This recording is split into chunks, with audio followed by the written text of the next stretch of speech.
የአማራ ህዝብ በአጠቃላይ ምርጫውን በይፋ ተናግሯል። ምርጫው ምን እንደሆነ ትናንትና እያንዳንዱን ቪዲዮ ከፕሮግራሞቻችን በኋላ ከየአካባቢው የተሰሙ ሰልፎችን እና የሰልፍ ቪዲዮዎችን እንደዚሁ ፊልሞችን እየተመለከትን ነበር የነበረው። በጣም ብዙ ያልሰራንባቸው እጅግ ያስገረሙን መልእክቶች የተላለፉበት ቆይታ ነበር። በነገራችን ላይ እኛን ብቻ ሳይሆን በመላ ዓለም እንደዚሁ መነጋገሪያ የነበረ ሰልፍ ነው። በጣም በርካታ ከሚገባው በላይ ከቨሬጅ የተሰጠው በርካታ ሽፋን የተሰጠው ነው። ስለነ ሰራዊት ፍቅሬ ስለነ መንሱር ምናምን ስለሚባሉ ግለሰቦች ነበር ብልጽግና ህዝቡ እንዲያወራ የሚፈልግ የነበረው። ካልሆነም ደግሞ ብልጽግና ስላካሄደው ምርጫ፣ ካልሆነም ደግሞ አዲስ አበባ ላይ ትላንት ስለተካሄደው ጉዳይ ነበር በዋናነት ብልጽግና እንዲወራ የሚፈልገው። ህብረተሰቡ ግን ኢትዮጵያን ትላንትና ስታወራ የነበረው አጠቃላይ በአማራ ክልል ስለተደረገው ሰልፍ ነበር ሲወራ የነበረው። ለምንድነው የአማራ ክልሉ ሰልፍ እንደዚህ መነጋገሪያ የሆነው? ለምንድነው የብልጽግና ሰልፍ መነጋገሪያ ቁም ነገርም እንደው ተራ ከቨሬጅም ያላገኘበት ምክንያት ምንድነው? በአንጻሩ ደግሞ በጣም በርካታ አጀንዳዎችን ብልጽግና በጣም በርካታ አጀንዳዎችን ደራርቦ ይዞ መጥቶ ነበር። ግን ለምንድነው አብዛኞቹ አጀንዳዎች ባልታየ የታለፉ ያሉት የሚለውን ነገር በደንብ እናነሳለን። ከአዲስ አበባ ጋር በተያያዘ በነገራችን ላይ ትናንትና በስፋት በርካታ ሚዲያዎች የሰሩበት ጉዳይ አለ፣ ግን እኛም አልሰራንበትም። ዛሬ ምናልባት ሀሳብ እንሰጥበታለን። እኔና ጋዜጠኛ እንሙት ለምን ብልጽግና ይሄን አጀንዳ ይዞ እንደመጣ በደንብ አማራው ይገነዘባል። ምንም ጥያቄ የለውም። መፍትሄው ምን እንደሆነ አማራው በሚገባ ያውቃል። ምንም ጥያቄ የለውም።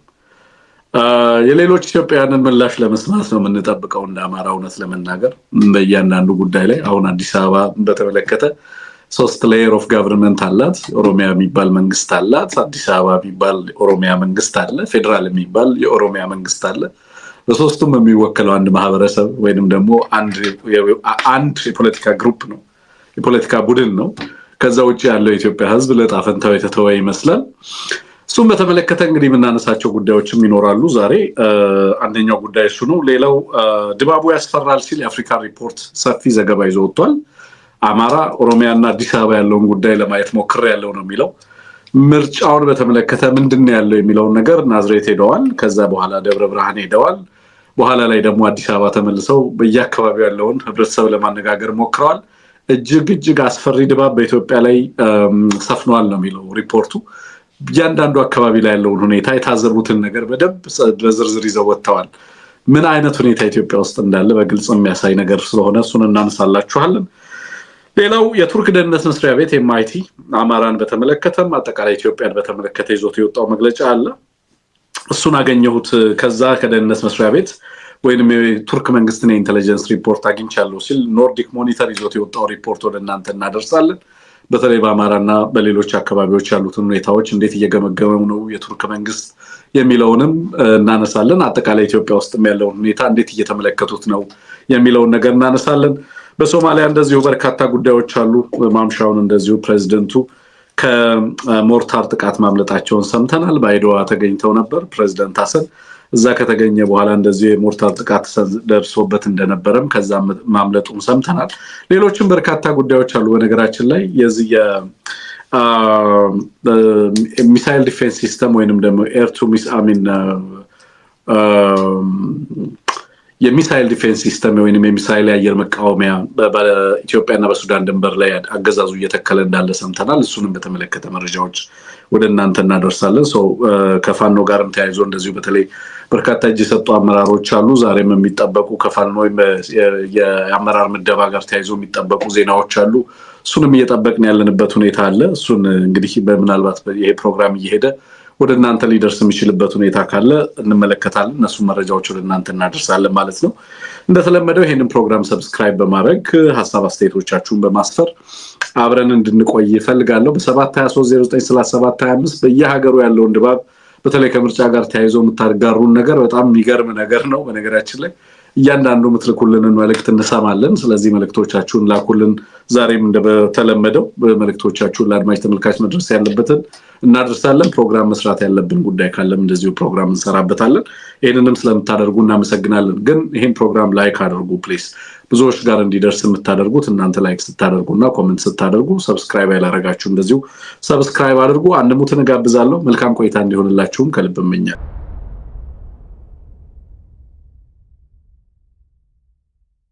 እንኳን ደህና መጣህ ወንድም አንሙት እንዴት አለ እንዴት አመሸ እንዴት አረፈድክ ይመስገን በጣም ደህና ነኝ ትንግርቱ እንዴት አለ ይመስገን ተመልካቾች ሁላችሁም እንደምን አላችሁ ደህና ናችሁ ወይ አለሁኝ ወንድም አለን አንሙት ይሄ ፕሮግራም እንግዲህ ለብዙዎች እንዲዳረስ አድማጭ ተመልካቾቻችን ፕሮግራሙን ሼር እና ላይክ ያደረጋችሁ አብራችሁን ቆዩ የቢሲ ቤተሰቦችን ሰላም ማለት ፈልጋለሁ እነትንቢት እንደተለመደው የማስተባበሩን ስራ ይዛችሁልናል እናመሰግናለን አበጃ አበባው ሰላም ብያለው በረከት አለ ትንቢት ያዕቆብ አላችሁ ሁላችሁንም ሰላም ማለት ፈልጋለሁ የቢሲ ቤተሰቦችም ሌሎቻችሁም እንኳን ደህና መጣችሁ ማለት ፈልጋለሁ አንሙት ከአዲስ አበባ ጉዳይ ነው የምንነሳው ከዛ በፊት ግን አድማጭ ተመልካቾች ኤቢሲን ማገዝ የሚችሉባቸውን አማራጮች እንደተለመደው እናስታውሳለን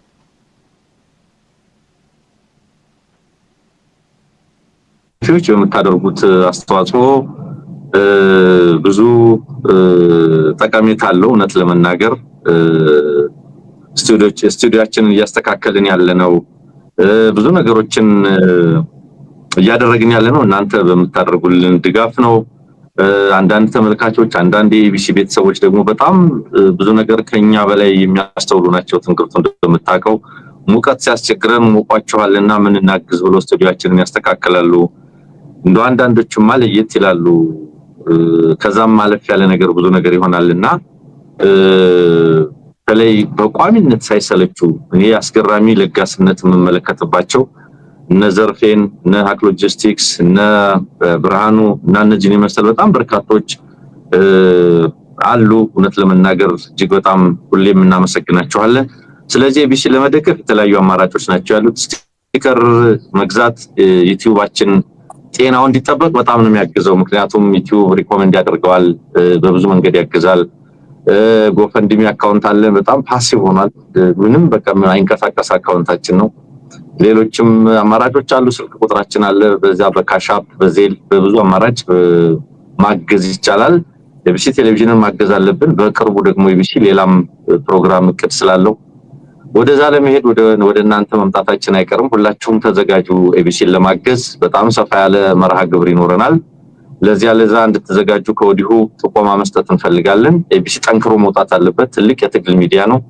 በየጊዜው ከናንተ ከተመልካቾች ከቤተሰቦች ከሌሎቻችሁ የሚሰጠን አስተያየት እንዳለ ሆኖ መሬት ላይ ትግሉን የሚመሩ አመራሮች የፋኖ ወንድሞቻችን የሚሰጡን አስተያየት ደግሞ የበለጠ ጉልበት የሚሆነ ነው በእውነት ይገርመኛልና ጥሩ ነው ያደረጋችሁት በዚህ በኩል የምታነሱት ነገር ይሄኛው ነገራችሁ በጣም ጥሩ ነው በርቱ የሚለው የፋኖች ሐሳብ እውነትም እንደ ሚዲያ ግንባር ድጋፍ ያደረግን ነው በዚህ ትግል ውስጥ ትልቅ አስተዋጽኦ ያደረግን የሚል ስሜት የሚፈጥርልን ነው እውነት ለመናገር በተለይ የፋኖ ወንድሞች የኛን አስተዋጽኦ በበጎ ባድናቆት ሲገልጹልን የሚሰማን ስሜት በጣም የተለየ ነው እውነት ለመናገርና ኤቢሲን ማጠናከር ኤቢሲን ማስፋት አንድ የትግል ተቋምን ማጠናከር በመሆኑ በሁሉም በሚቻለው መንገድ ሁሉ ድጋፍ እንድታደርጉ መጠየቅ ፈልጋለሁ እንደ ሁሉ ጊዜው ኤቢሲ በጣም መታየት አለበት ብዙ ሰብስክራይበር ያስፈልገዋል 100,000 መታየት በጣም ትንሽ ነውና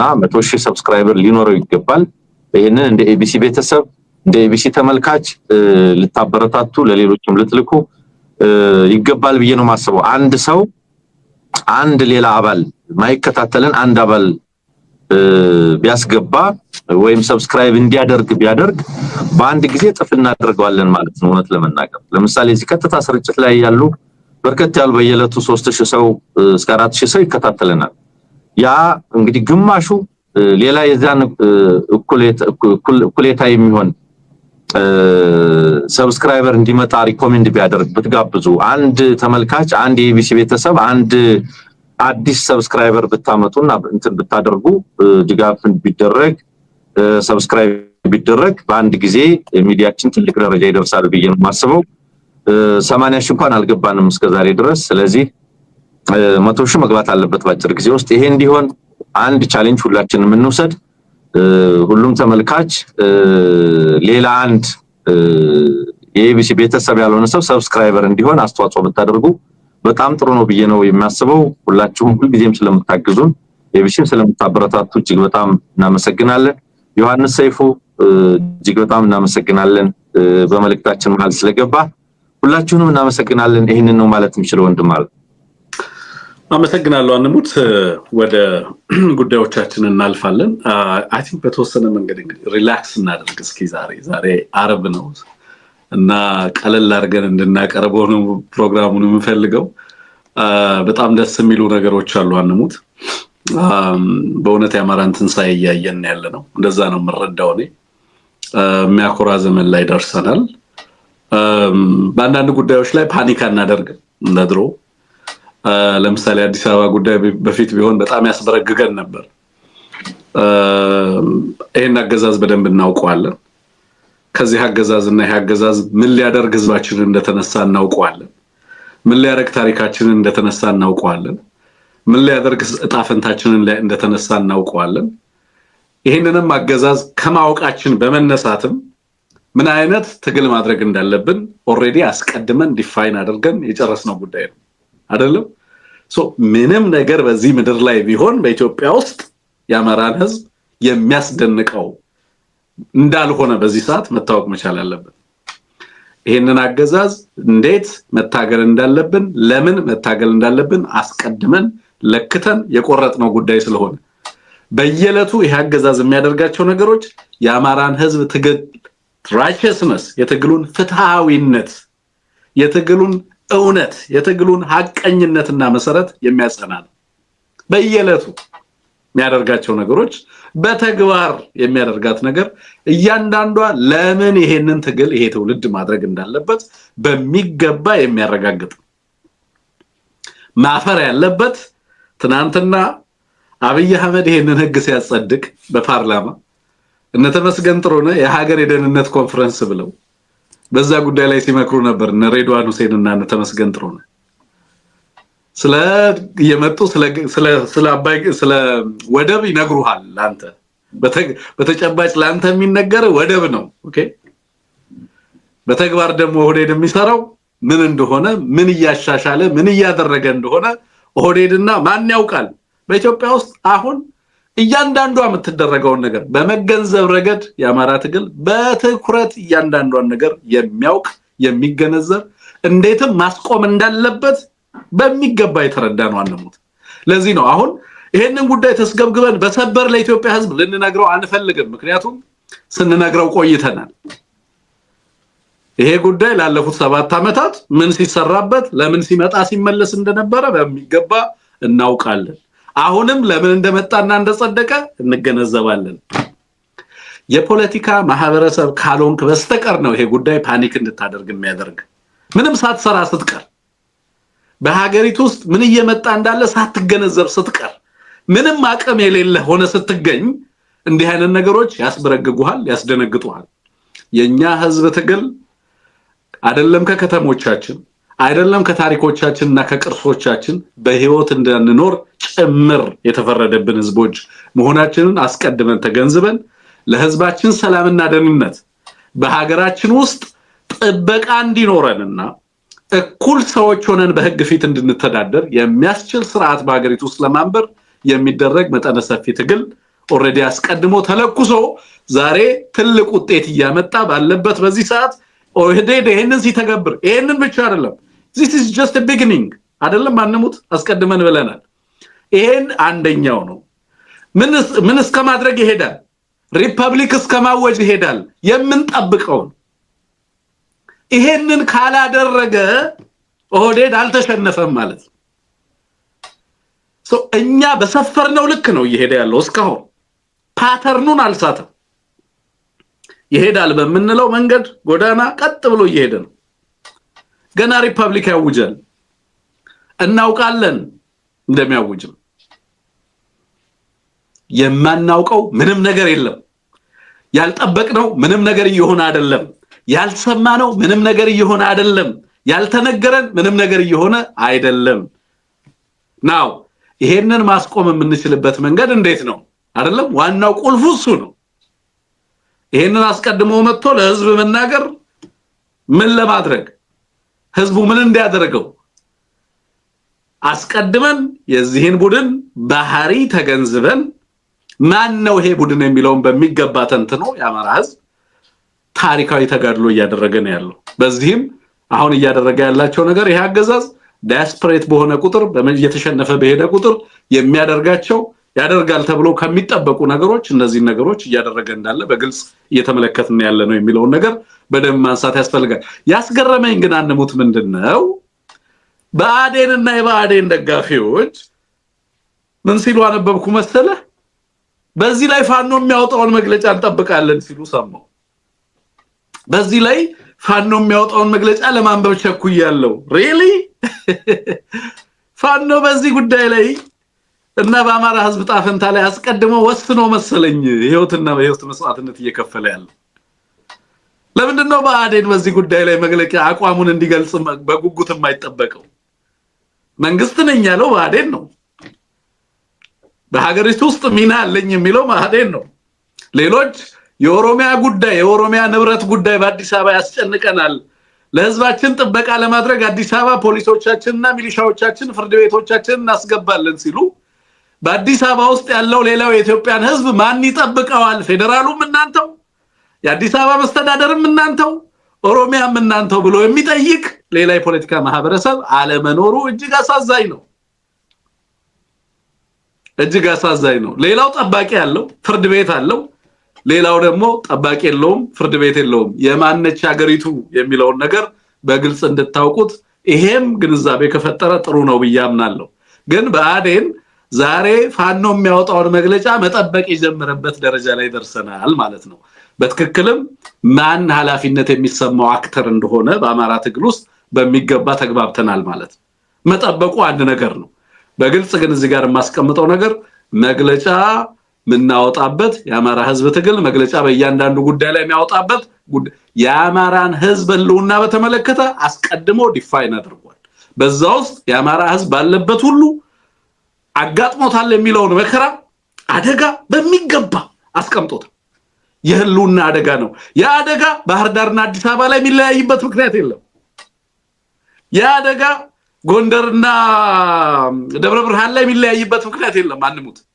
የህልውና አደጋው አማራ ባለበት ቦታ ሁሉ ስልጣኔው ታሪኩ አለበት በሚባልበት ቦታ ሁሉ የታወጀ ጥፋት መሆኑን አስቀድሞ መግለጫ አውጥቶ አስቀድሞ የትግል ስልት ነድፎ ተጋድሎ እያደረገ ነው ያለው ስለዚህ በእያንዳንዱ ጉዳይ ፋኖ መግለጫ ለምን አያወጣም የሚሉ አካላት አሉ መግለጫ በማውጣት የሚቆም አንድም ነውር አንድም ጥፋት የለም ዋናው ትግል በማድረግ ይሄንን ታሪክ ለመቀየር በሚደረግ ተጋድሎ የህዝብን ሰላምና ደህንነት ለማረጋገጥ ህዝብን የሀገር ባለቤት ለማድረግም ጭምር የሚደረግ ተጋድሎ መሆኑን ተገንዝቦ በዛ ላይ በስፋትና በንቃት መስራት ይገባል የሚለው ነገር በዚህ አጋጣሚ ላንሳው ብዬ ነው አንድሞ ትንሽ ሐሳብ ልታክልበት የምትችለው ጉዳይ ግን እንደሆነ ይሰማኛል ይሄ በተለይ ብዙዎቹ የህግ ባለሙያዎች እውነት ለመናገር ብዙዎችን ለማናገር ሙከራ አድርጌያለሁ ምንድነው ለህዝብ የምንነግረው በዚህ ጉዳይ ላይ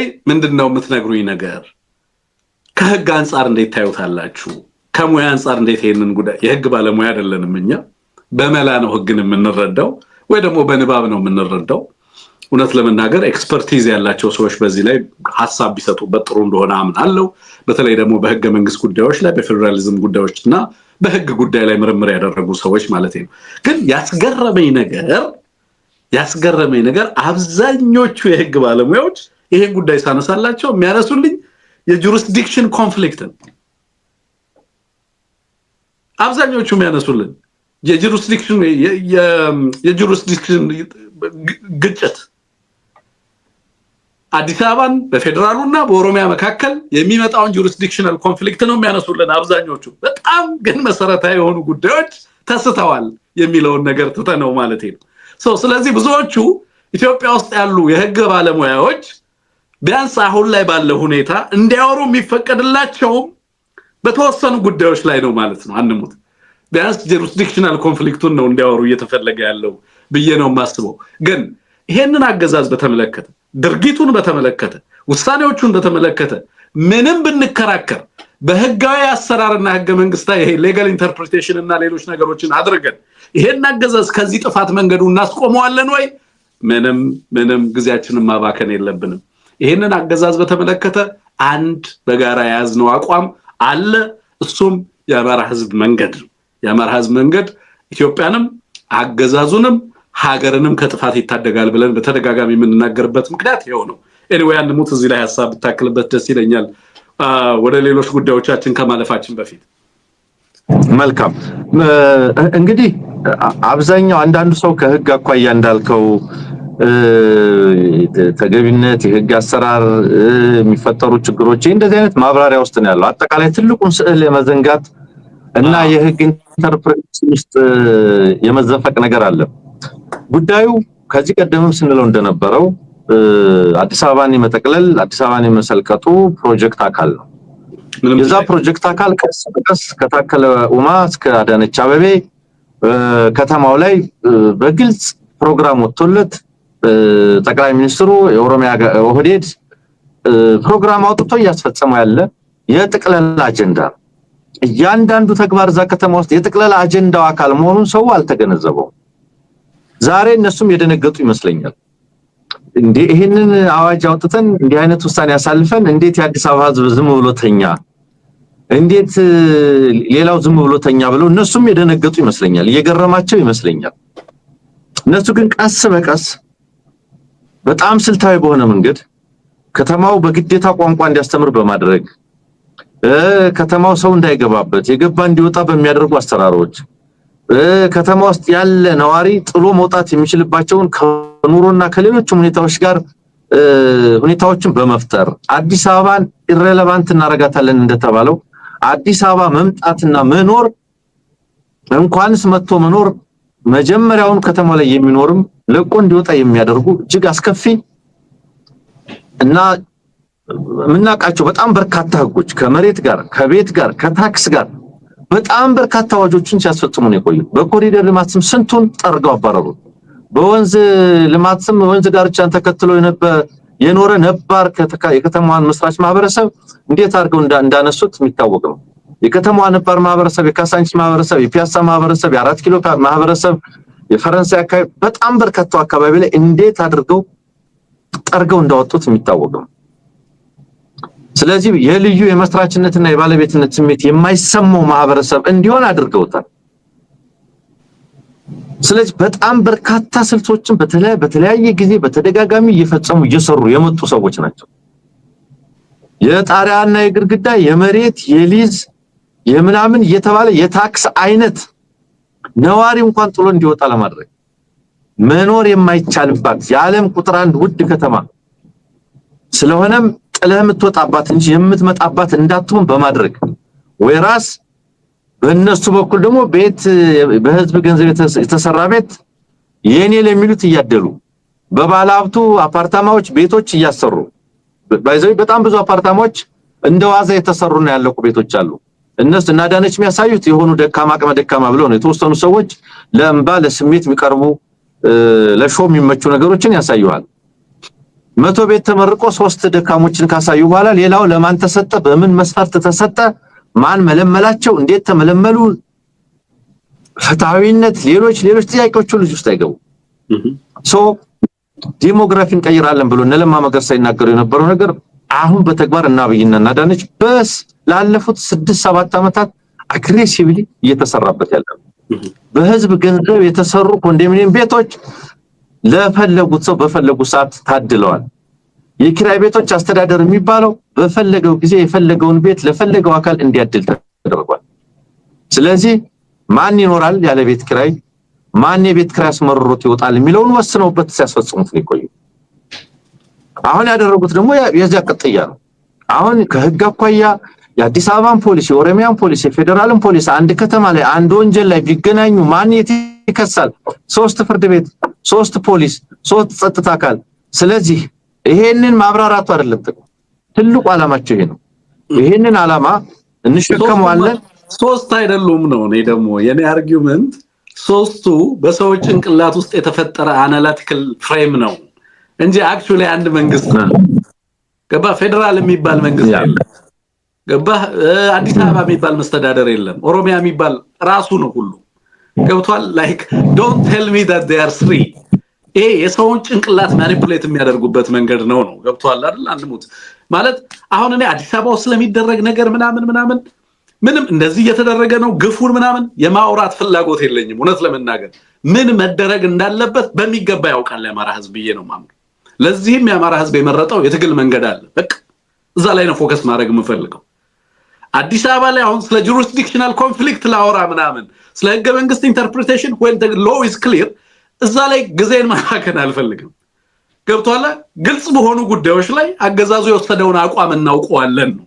ህዝባችን በጦርነት ውስጥ ነው ያለው ህልውናውን ማስቀጠል አለበት አዲስ አበባ ላይ ያለው ህዝባችን ጥበቃ የሌለው ህዝብ እንደሆነ ተገንዝበናል ንብረቱ በተለያየ ቀደም እንዳልኩ አንተ በሪኢንጂነሪንግ የፖሊሲ ሪኢንጂነሪንግ አንድን ህዝብ ኢቪክት ያደረክ በልማት በኮሪደር ስም በታክስ በምን መሬቱ ምኑን እየነጠቅ ሀገር አልባ ማድረግ ነው ሶ በአጠቃላይ አማራ ህዝብ በሀገሪቱ ውስጥ የገጠመው ፈተና ሌላኛው ገጽታ ነው አዲስ አበባ ላይ ያለው ሌላው ኢትዮጵያዊ ማህበረሰብ ምን እያደረገ ነው አሮን ነው ምን እያደረገ እንዳለ አላውቅም ግን በህግም ዲጁሪ ዲፋክቶም አያገባውም ከተማው ላይ ምንም አይደለም አይመረጥም አያስመረጥም አይወዳደርም ሀብታ ያፈራም ገብቶ እንዲወጣ ምናልባት በፖሊስ በጎ ምላሽ ከተፈቀደለት ገብቶ ይወጣል ከዛ ውጪ ሌላ ትርጉም የለውም እንዲህ ሀገራት ከዜጎች ሲነጠቁ እናውቃለን በአለም ላይ ያልተደረገ ነገር አይደለም እየተደረገ ያለው በአለም ላይ ያልሆነ ነገር አይደለም እየሆነ ያለው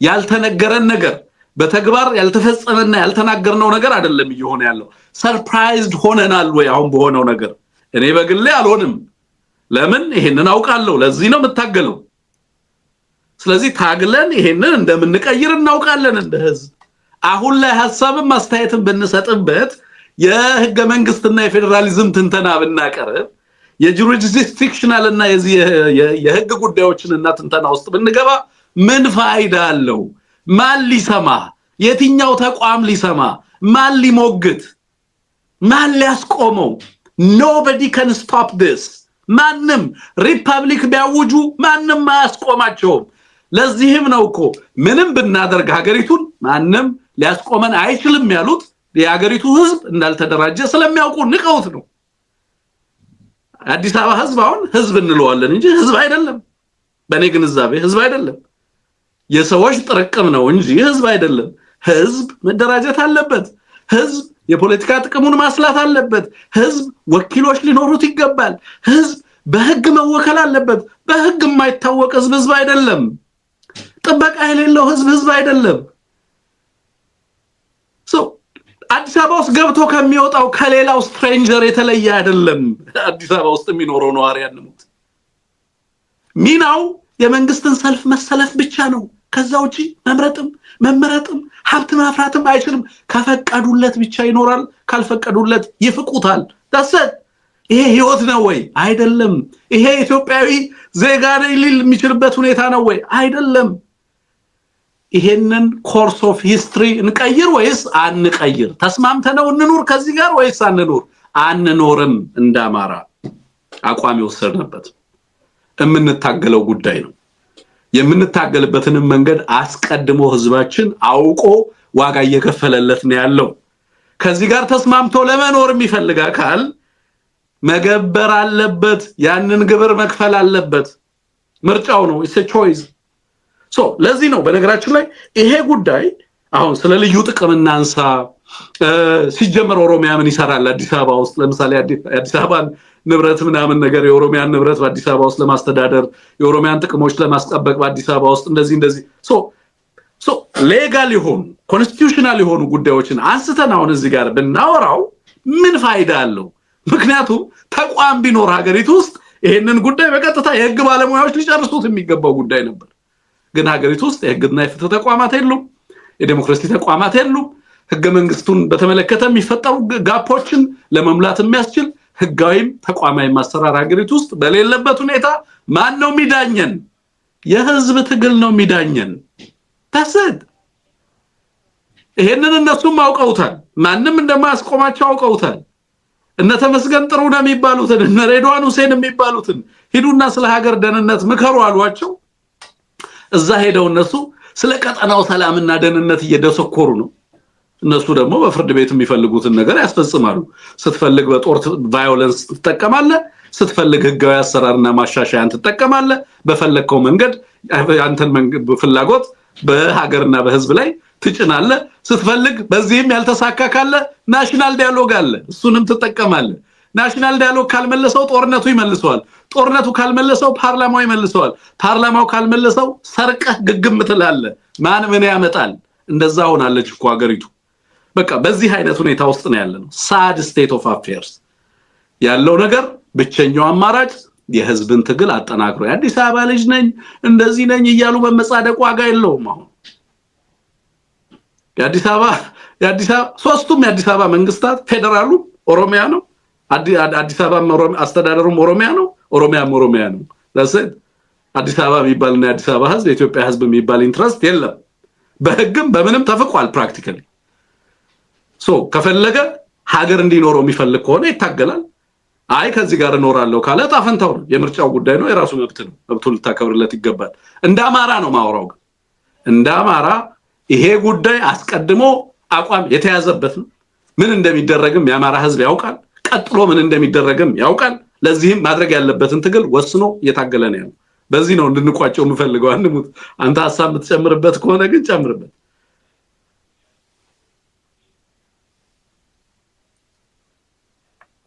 ጋሰራት በዚህ አገዛዝ ቅርንጫፍ አጀንዳዎች ላይ ብዙ ልናወራ ስለማይገባ ባልከው ማጠቃለያ ያስማማለሁ ኤግዛክትሊ ወደ ሌሎች ጉዳዮቻችን ማለፍ እንችላለን አንሙት የአፍሪካ ሪፖርት ቀደም ያጋራህን ሰነድ አለ ምርጫውን በተመለከተ በሶስት አካባቢዎች ላይ በኦሮሚያ በአዲስ አበባና በአማራ ክልል ያለ የሚባለውን አስፈሪ ድባብ ሄቪ ኢንቫይሮንመንት ነው የሚለው ታይት ኢንቫይሮንመንት እና አስፈሪ ድባብ በሀገሪቱ ውስጥ አለ ነው የሚለው ህዝቡንም አናገርኩ ነው የሚለው በየአካባቢው ሄደን በጣም በርካታ ሰዎችን አናግረዋል ኢንትረስቲንግ ነው በእውነት ሀገሪቱ ውስጥ ያለውን ድባብ እንድንገነዘብ ያስችላል ብዬ አስባለሁ ጉራማይሌነቱ በጣም የሚደንቅ ነው ሶ ምን አገኘን ነው የሚሉት በዛ ሪፖርት እስኪ አንሙት እሱ ሪፖርት አጠራርጋ አቅርበልን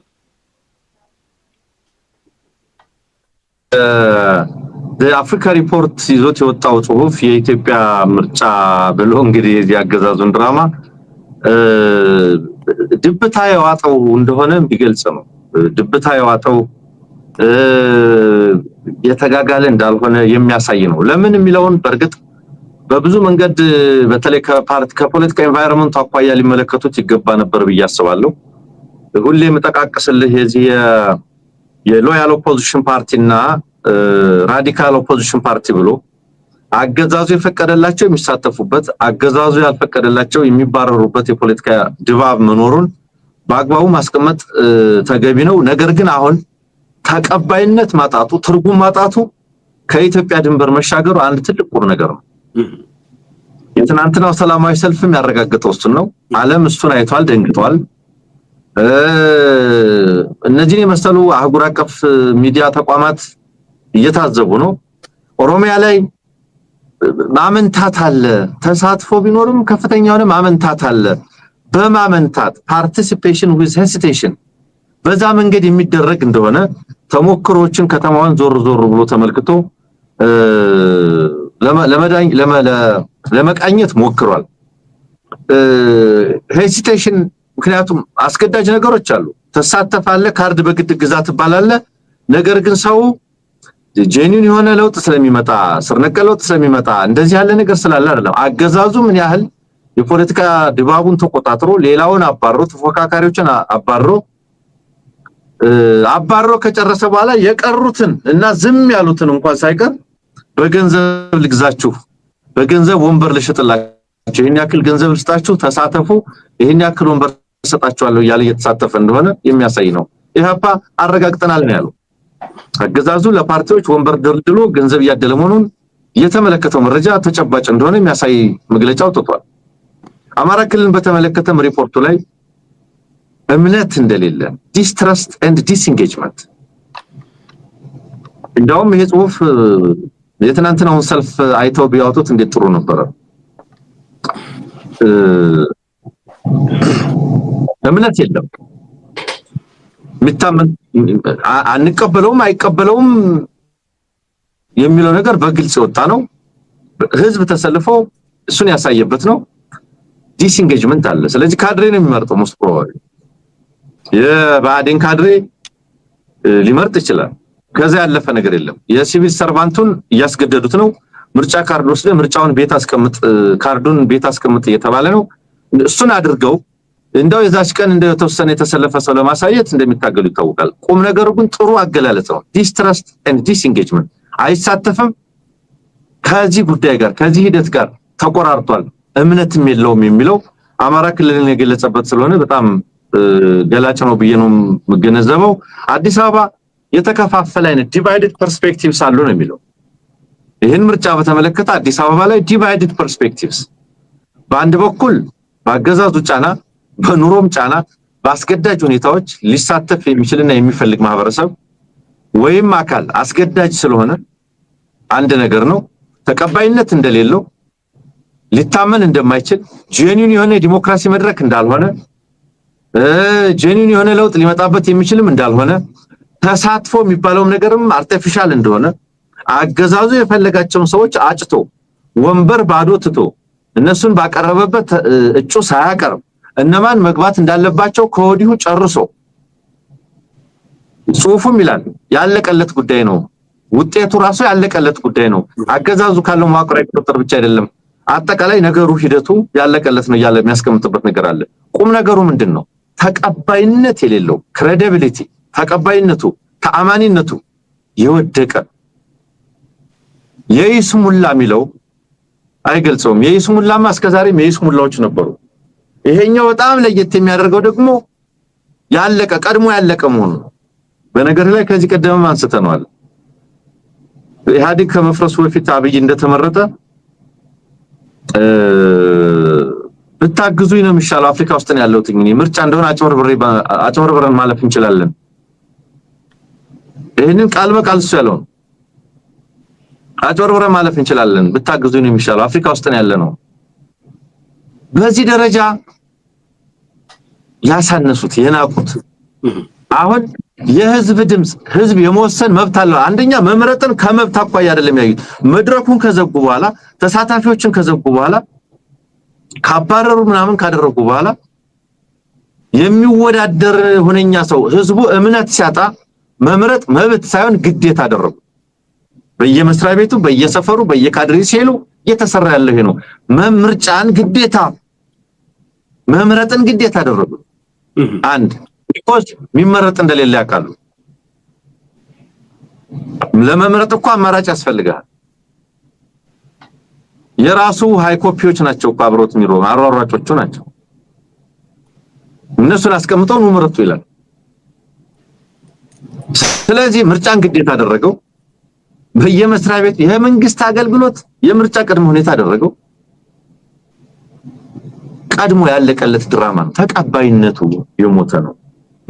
ይህን ነገር በማድረግ ተቀባይነት አገኛለሁ። ተቀባይነት በሌለው ምርጫ ተቀባይነት ያለው መንግስት ሆናለሁ እኮ ነው እያለን ያለው። ተቀባይነት በሌለው ሂደት ተቀባይነት በሌለው ምርጫ ተቀባይነት በሌለው አቋም እንዴት ተቀባይነት ያለው መንግስት ተመርጫለሁ ብሎ ለማውራት የሚችል መንግስት ሊሆን ይችላል? አይችልም። ህዝብ ነው አለ አንቀበልህም። አማራ ክልል ላይ የተደረገውን ሰልፍ መላው ኢትዮጵያውያን በሚችሉት አቅም እርግጥ ነው በጠመንጃ ውስጥ እንዳለ ኢትዮጵያ ህዝብ እናውቃለን፣ አፈና ውስጥ እንዳለ እናውቃለን። ነገር ግን ይሄንን መግለጽ ይገባል በአንድ በሌላ መንገድ።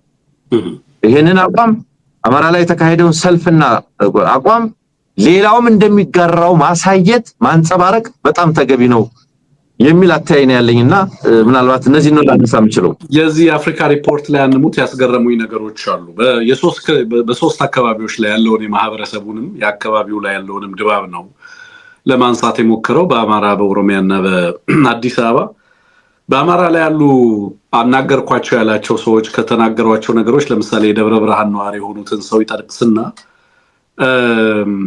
ምርጫ ካርዱ ሰዱ እያሉ መተው እንትን ሲሉን ደሜ ይፈላል የሚል ሁላ ንግግር የተናገረ እንዴት ህዝቡ እንደሚቆጣ እንዴት እንደሚበሳጭ ጉዳዩን እንኳን ለማስረዳት ህዝቡ እንዴት እንደሚቆጣ በግልጽ ያስረዳል አፍሪካ ሪፖርት። በነገራችን ላይ በጣም አፍሪካ ውስጥ ተነባቢ ከሆኑ ጋዜጦች መካከል ወይንም መጽሔቶች መካከል አንደኛው አድርጋችሁ ልትወስዱት ትችላላችሁ። በተመሳሳይ አዲስ አበባና ናዝሬት ላይ ያለውንም ሁኔታ እንደዚሁ ያነሳል። እንዴት ወጣቱ ተስፋ እንደቆረጠ፣ እንዴት ህዝቡ በዚህ ሂደት ተስፋ እንደቆረጠ፣ በወረቀት ካንዲዴቶች ተመዝግበዋል ይላል። ይሄን ያህል ቮተርስ ወይንም መራጮች ድምጽ ሰጪዎች ተመዝግበዋል የሚል በወረቀት ላይ ይሄንን ተመለከታለ። በሀገሪቱ ውስጥ ያለው ድባብ ግን ፈጽሞ የምርጫ ድባብ አይደለም። ከባድ ውጥረት፣ ከባድ ጦርነት፣ ከባድ ሁኔታ ነው በሀገሪቱ ውስጥ ያለው። አስፈሪ ድባብ ነው ሀገሪቱ ውስጥ ያለው የሚል ነው የሚያነሳቸው ነገሮች ማለት ነው። ወጣቶቹ አንዳንዶች ኦፍ ኮርስ አዲስ አበባ ላይ ለምሳሌ እንግዲህ መምረጥ ነው ያለብን የሚሉ ሰዎች እንዳሉም አናግሯል። መምረጥ ነው ያለብን እንግዲህ ካሉት ውስጥ እንመርጣለን የሚሉ አሉ። ግን አማራ ክልል ላይ ያለው በጣም በቁጣ ህዝቡ እንደሚገልጽ እዛ ላይ ያለው አማራ ክልል አናገርናቸው የሚላቸው ሰዎች እንዴት በቁጣ ይሄንን ጉዳይ ኢቭን ሲነሳባቸው እንዴት ህዝቡ እንደሚቆጣ በግልጽ አስቀምጦታል። ናዝሬት ላይም ወጣቶችን ሲያናገር በተለይ በቀን ስራ የሚተዳደሩ ወጣቶች ምንም ተስፋ እንደማያደርጉ እንደውም ጓደኞቼ ቤተሰቦቼ በዚህ ጉዳይ ላይ አይመርጡም ካርድም አልወሰዱም እያሉ እንደሚናገሩ ጋዜጠኛው በደንብ በስፋት የዘገበው ነው። አዲስ አበባ ላይም ያለው ነገር በተመሳሳይ ነው። እንደውም አዲስ አበባ ላይ አንድ አናገርኩት ያለው የአዲስ አበባ ነዋሪ ብሎ የሚያነሳው ምንድነው በፍርሃት እየኖርን ነው፣ በማንነታችን ምክንያት ስጋት እየገባን ነው የምንኖረው፣ በፍርሃት እየኖርን ነው፣ ምርጫ ምን ለውጥ ያመጣልናል፣ ኢንሴኪዩሪቲው ሰላሙ አይቀድምም ወይ የሚሉ ሰዎችንም ጭምር እንዳናገረና በሀገሪቱ ውስጥ ያለው ህዝብ ምን ያህል በዚህ ሂደት ተስፋ እንደቆረጠ፣ ምን ያህል ሂደቱ በህዝብ ፍጹም የተጠላ ሂደት መሆኑን፣ በአንጻሩ ደግሞ በአገዛዙና በፖለቲካ ልሂቃኑ በተለይ ደግሞ የምርጫ ድባብን በቴሌቪዥን ለመፍጠር አገዛዙ እየሰራ ያለውን ስራ በግልጽ አመላክተዋል። ይሄ ቅድም አንተ ካልከው ጋር በደንብ ይሄዳል። በሀገሪቱ ውስጥ ምን አይነት ሁኔታ እንዳለ፣ በተጨባጭ መሬት ላይ ያለው ሁኔታ ምን እንደሆነ፣ አገዛዙ ሊፈጥር የሚፈልገው ነገር ምን እንደሆነ ቅድም እንዳልከው ግን ህዝቡ መረጠም አልመረጠም መንግስት ነኝ የሚለው አካል የዚህን ምርጫ ውጤት ማግኘት አለብኝ፣ ህዝቡ ቢመርጠኝም ባይመርጠኝም ኤኒዌይ ምርጫው ተካሂዷል የሚለውን ድባብ መፍጠር አለብኝ፣ ከዛ በኋላ ግን ለሚቀጥሉት 5 ዓመታት ተመርጫለሁ ብሎ መቀጠል እንደሚፈልግ፣ በዚህ ውስጥም ክሬዲብል ነው ለማለት ምርጫው የተወሰኑ ተቃዋሚ ፓርቲዎችን የወንበር ድልድል አስቀድሞ ሰርቶ እነዛን ተቃዋሚዎች ፓርላማ ውስጥ ለማስገባት ጥረት እየተደረገ ያለ መሆኑን የሚያሳይ ነው። በሀገሪቱ ውስጥ ይሄንንም ተከትሎ ሊመጣ የሚችለው ሁኔታ አስፈሪ ነው ሲል ነው አፍሪካ ሪፖርት የዘገበው። እሱ እናድርስ ብዬ ነው። አንሙት ትላንትና የሰልፉን ድባብ እና ሰልፉ ላይ በተነሱ ጉዳዮች ላይ ያስገረሙን ነገሮች አሉ። እኔ አንድ ሰልፍ ከተመለከትኩኝ በኋላ እንደው ለአድማጭ ተመልካቾቻችን እሱን መስማትን አብረን እንድንሰማው የምፈልገው ሰልፍ አለ። በተለይ ከተደረጉት ሰልፎች በጣም በጣም በጣም የገረመኝ ሰልፍ አለ። በጣም በርካታ መልእክቶች ተላልፈዋል። አንሙት በጣም በርካታ ተቋማትና የዓለም አቀፍ ተቋማት ስለዚህ ምርጫ፣ ስለዚህ ሰልፍ፣ ስለዚህ ህዝባዊ ተቃውሞ በነገራችን ላይ ዘገባ ሰርተዋል። በጣም በርካታ የኢንተለጀንስ ተቋማት ኢትዮጵያን ጉዳይ በቅርበት የምስራቅ አፍሪካን ጉዳይ በቅርበት የሚከታተሉ አካላት ይሄንን ጉዳይ ትላንትና በስፋት ሲያነሱት ነበር። አንድ ሰልፍ ግን የተለየ ትኩረት ይሻል የሚል ነገር አለኝ። አንሙት እሱን መልእክት ከአርሶ አደሩ ከህዝቡ ድምጽ እንስማና ሐሳብ እናክልበታለን። መምጣቱን ያዕቆብ በስመተኮሱን ያዕቆብ አሸባሪ አስገብቶ እያስደፈረን ነው። አጨብጭበን አስገብተን ተቀብለነው 5 ዓመት ሙሉ አስጭፈናል። ድጋሜ የእኛን ፍላጎት ሳያሟላ እየደበደበን እየረሸነን ማዳበሪያ አስቀርተብን እየተሰቃየን ድጋሜ 5 ዓመት እሱን አንመርጥም። እኛ የሚያስፈልገን ጦርነት ሳይሆን ማዳበሪያ ነው። ማንኛውም መንግስት ሰራተኛ የሚጠቀመው እንጀራ የሚኖረው ገበሬ ያመረተውን ነው። ገበሬ እንዲያመርት ማዳበሪያ ያስፈልገዋል። ጦርነት ይቁም፣ ማዳበሪያ ያምጣ። ከዚያ በኋላ እንነጋገራለን። ማዳበሪያ ካልመጣ ጦርነት ባለበት ቦታ ምርጫ የለም። ምርጫ ያለው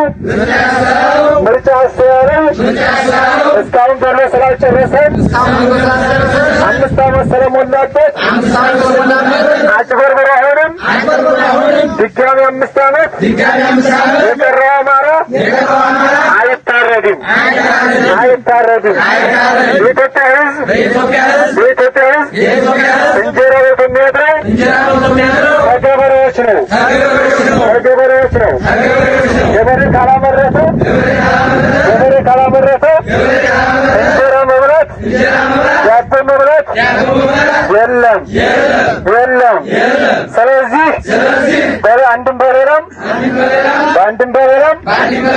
መንግስት ማዳበሪያ ያምጣ፣ ጦርነት ያቁም። የሀገር መከላከያ ሰራዊት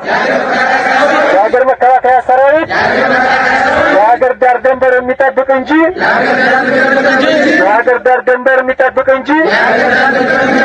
በየሰፈሩ ገብቶ የ7 ዓመት ህፃን ልጅ የ55 ዓመት ትልቅ ሴትዮ በቡድን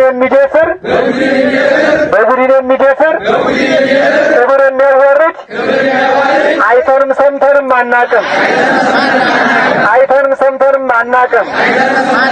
መንግስት ግን በሱ ትዕዛዝ መሰረት ልጆቻችን ተደፍረዋል፣ ሚስቶቻችን ተደፍረዋል። ከዚህ ስርዓት ይውጣ፣ መከላከያን ያውጣ። ማዳበሪያ እንፈልጋለን። ይህ እንዳጠቃላይ የወሎ ገበሬዎች፣ የጎጃም ገበሬዎች፣ የጎንደር ገበሬዎች፣ የሸዋ ገበሬዎች፣ አጠቃላይ የኢትዮጵያ ገበሬዎች የሁሉም ጥያቄ ነው። ማዳበሪያ እንፈልጋለን። ይህ እንደምታዩት ሞፈር ቀንበር ይዘን ቀርበናል። ምልክቱ ማዳበሪያ ይምጣልን ነው። ማዳበሪያ ያስፈልገናል። ጦርነት ይብቃን። ከጦርነት ጥቅም የለም። መንግስት ጦርነት ያቁም። እናመሰግናለን። አንሙት በቀጥታ ህይወቱን አፌክት በሚያደርገው ጉዳይ ላይ ነው የአማራ አርሶ አደር እየተናገረ ያለው። የአንተን ኢሉሲቭ የሆነ ፕሮጀክቶች እዚህ ቦታ ላይ ሎጅ አስመረኩኝ፣ እዛ ቦታ ላይ ሎጅ አስመረኩኝ፣ ጨበራ ጩርጩራ ላይ እንትን ሰራሁኝ፣ ሐውልት አስመረኩኝ፣ አጫሉ እንደሳፍ ካምፓስ ሰራው፣ ኢሬቻን አስከበርኩኝ፣ እንደዚህ የምትለውን ነገር ሳይሆን በቀጥታ ላይፉን አፌክት በሚያደርገው አርሶ አደሩ የህዝቡን ህይወት አፌክት በሚያደርጉ ጉዳዮች ላይ ይሄንን አገዛዝ ለክቶ ከራሱ ኑሮ ጋር የአማራ ህዝብ አስተሳስሮ ለአገዛዙ መተላለፍ ያለበትን ነገር አስቀምጧል። ልብ ያለው ሀገር አርሶ አደሮቹን የሚያከብር ሀገር ቢሆን፣ ህዝቦቿን የምታከብር ሀገር ብትሆን፣ ህዝቦቹን የሚያከብር መስራዓት ቢሆን የኢትዮጵያ ህዝብ ድምጽ፣ የኢትዮጵያ አርሶ አደሮች የጣር ድምጽ ይሄ ነበር የኢትዮጵያ ፖሊሲ ፎከስ ሊያደርግበት የሚገባው ትልቁ ጉዳይ ይሄ ነበር። እያወሩ ያሉት ነገር እነዚህ ሰዎች በኢትዮጵያ ላይ እያንዣበበ ስላለው ፋሚን፣ በሀገር ላይ ስለሚመጣው የምግብ እጥረት፣ ሰላም እንዴት በአርሶ አደሩ ቀይ ላይ የፈጠረውን ቀውስ ነው እየነገሩ ነው ያሉት።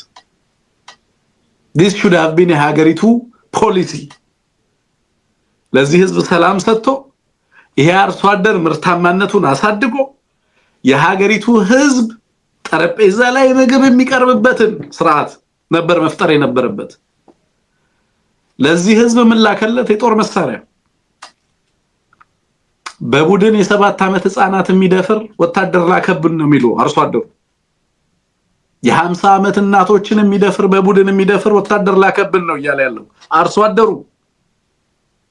ሰምተንም አይተንም የማናውቀው ጉድ ነው የገጠመን ነው እያለ ያለው የአማራ አርሶ አደር። ለዚህ ነው ያገዛዝ የኢትዮጵያን ህዝብ መብራት በኢትዮጵያ ውስጥ መንግስት ሆኖ ሊቀጥል የማይችልበት እድል ከዚህ ህዝብ ጋር ተቆራርጧል የምንልበት ምክንያት ለነሱ ፕራዮሪቲያቸው ይሄንን አርሶ አደር ካርድ ወስዶ የአማራን ህዝብ ለሚቀጥለው 5 ዓመት ለመጨፍጨፍ የሚያስችለውን ህጋዊ ዕውቅና እንድንሰጠው ይጠይቃል። ሰላም ነስቶን ቤታችንን እያፈረሰ ህዝባችንን እያጠፋ ህይወታችንን አመሰቃቅሎ ኑሯችንን አመሰቃቅሎ መሬቶቻችንን ባዶ አስቀርቶ እያለ አርሶ አደሩ በቀጥታ ህይወቱን በሚጎዱ ጉዳዮች ላይ ነው የተሰለፈው። በቀጥታ ከህይወቱ ከራሱ ጋር አስተሳስሮ ከሰላሙ ጋር አስተሳስሮ አንሙት። ይሄ ነበር የሚያስደነግጠው ድምጽ። በነገራችን ሊያስፈራው ሊያስደነግጠው የሚገባው ድምጽ ይሄ ነበር። የትኛውንም ሀገር መራለው የሚል አካል ሊያስፈራው ሊያስበረግገው የሚገባ ድምጽ ይሄ ድምጽ ነበር። ይሄንን ድምጽ አልሰማም ብሎ ምን አይነት ምርጫዎች እንደወሰደ ተመለከታል። እንደው በእነዚህ አርሶ አደሮች በዚህ ህዝብ የተነገረውን ነገር አንሙት። እንደው እንዴት አየው? እንዴት ሰማው? ምንስ ማለት ነው?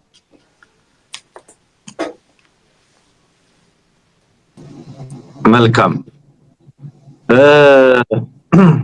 እኔ እውነት ለመናገር ይሄንን የሚያምረው በእነሱ አንደበት ነው። ለዛ አለው ሲምቦሊክ ነው። በነገር ላይ እኔ በቅርብ ዓመታት ውስጥ የኔ አርሶ አደሩን የተቃውሞ አገላለጽ በጣም ነው ማደንቀው። ማዳበሪያ እንፈልጋለን ለማለት ጅራፍ ሞፈር ሰቅለናል ጅራፍ አጥፈናል ብሎ ያደረገውን ተሳትፎ ታስታውሳለህ? አዎ። አልሰማው ሲሉ ያጠፈውን ጅራፍ ዘርግቶ ወደ ባህር ዳር ወደ ርዕሰ መስተዳድሩ ቢሮ ጅራፍ እያጮኸ ገባ። ይሄ ሲምቦሊክ ሬዚስተንስ እንዴት ያለ ውብ ነገር መሰለ። ተቃውሞ እንቢተኝነት ምልክቶች አሉ፣ አገላለጽ አለው። የዛሬው አርሶ አደር እንደ ትናንትናው አርሶ አደር የተበተነ ብቻ አይደለም። አይ የመሰረተ ልማት ተደራሽነት፣ መንገድ፣ እንደዚህ አይነት ነገሮች ተደራሽነት ኮሌክቲቭ ቤኔፊት የቡድን ጥቅሙን ማሰብ የሚችልበት ደረጃ ላይ አድርሶታል። ተመልከተው፣ ሞፈር እኮ ይዟል። እዚህ ሰልፍ ላይ ሞፈርና ድግር የተሸከመ ሰው ያለ አርሶ አደሮች ናቸው። ፕራዮሪቲ ፍላጎታቸውን ያስቀመጡት መከላከያ አገር ድንበር ይጠብቃል እንጂ በየመንደሩ እየገባ የ7 ዓመት ልጅ 55 ዓመት አረጋዊ ጎልማሳ ይገድላል ወይ ያሳድዳል ወይ? ከክልሉ ውጣ። አይ ሚናውን ሲነግረው የምንፈልገው ማዳበሪያ ነው።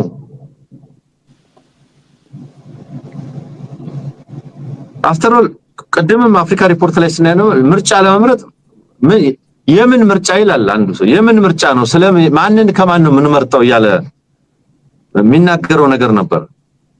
አሁን ለማን መንግስት እንዲሆኑ ነው የምትመርጠው ነው። ይሄ አርሶ አደርም ምንድነው የሚመርጠው? ምን ስለሆነ ነው የሚመርጠው? በሞቱ ወቅት፣ በግድያው ወቅት፣ በጭፍጨፋው ወቅት፣ ሰብሉ ሲራቆት፣ ማዳበሪያ ሲከለከል ድምጽ ሆነውት የማያውቁ ፓርቲ ተብዬ ምስለኔዎች ሄደው ምረጠን እኛንና ብልጽግናን አወዳድረህ በቃ ምረጠን ሊሉት ነው። ችግርን እንቀርፋለን ሊሉት ነው። ችግሩን መንገር ያልፈቀዱ ሰዎች ስለ ችግር መቅረፍ ሊያወሩት ነው። ችግሩን ያልተናገሩለት ፓርቲ ተብዬዎች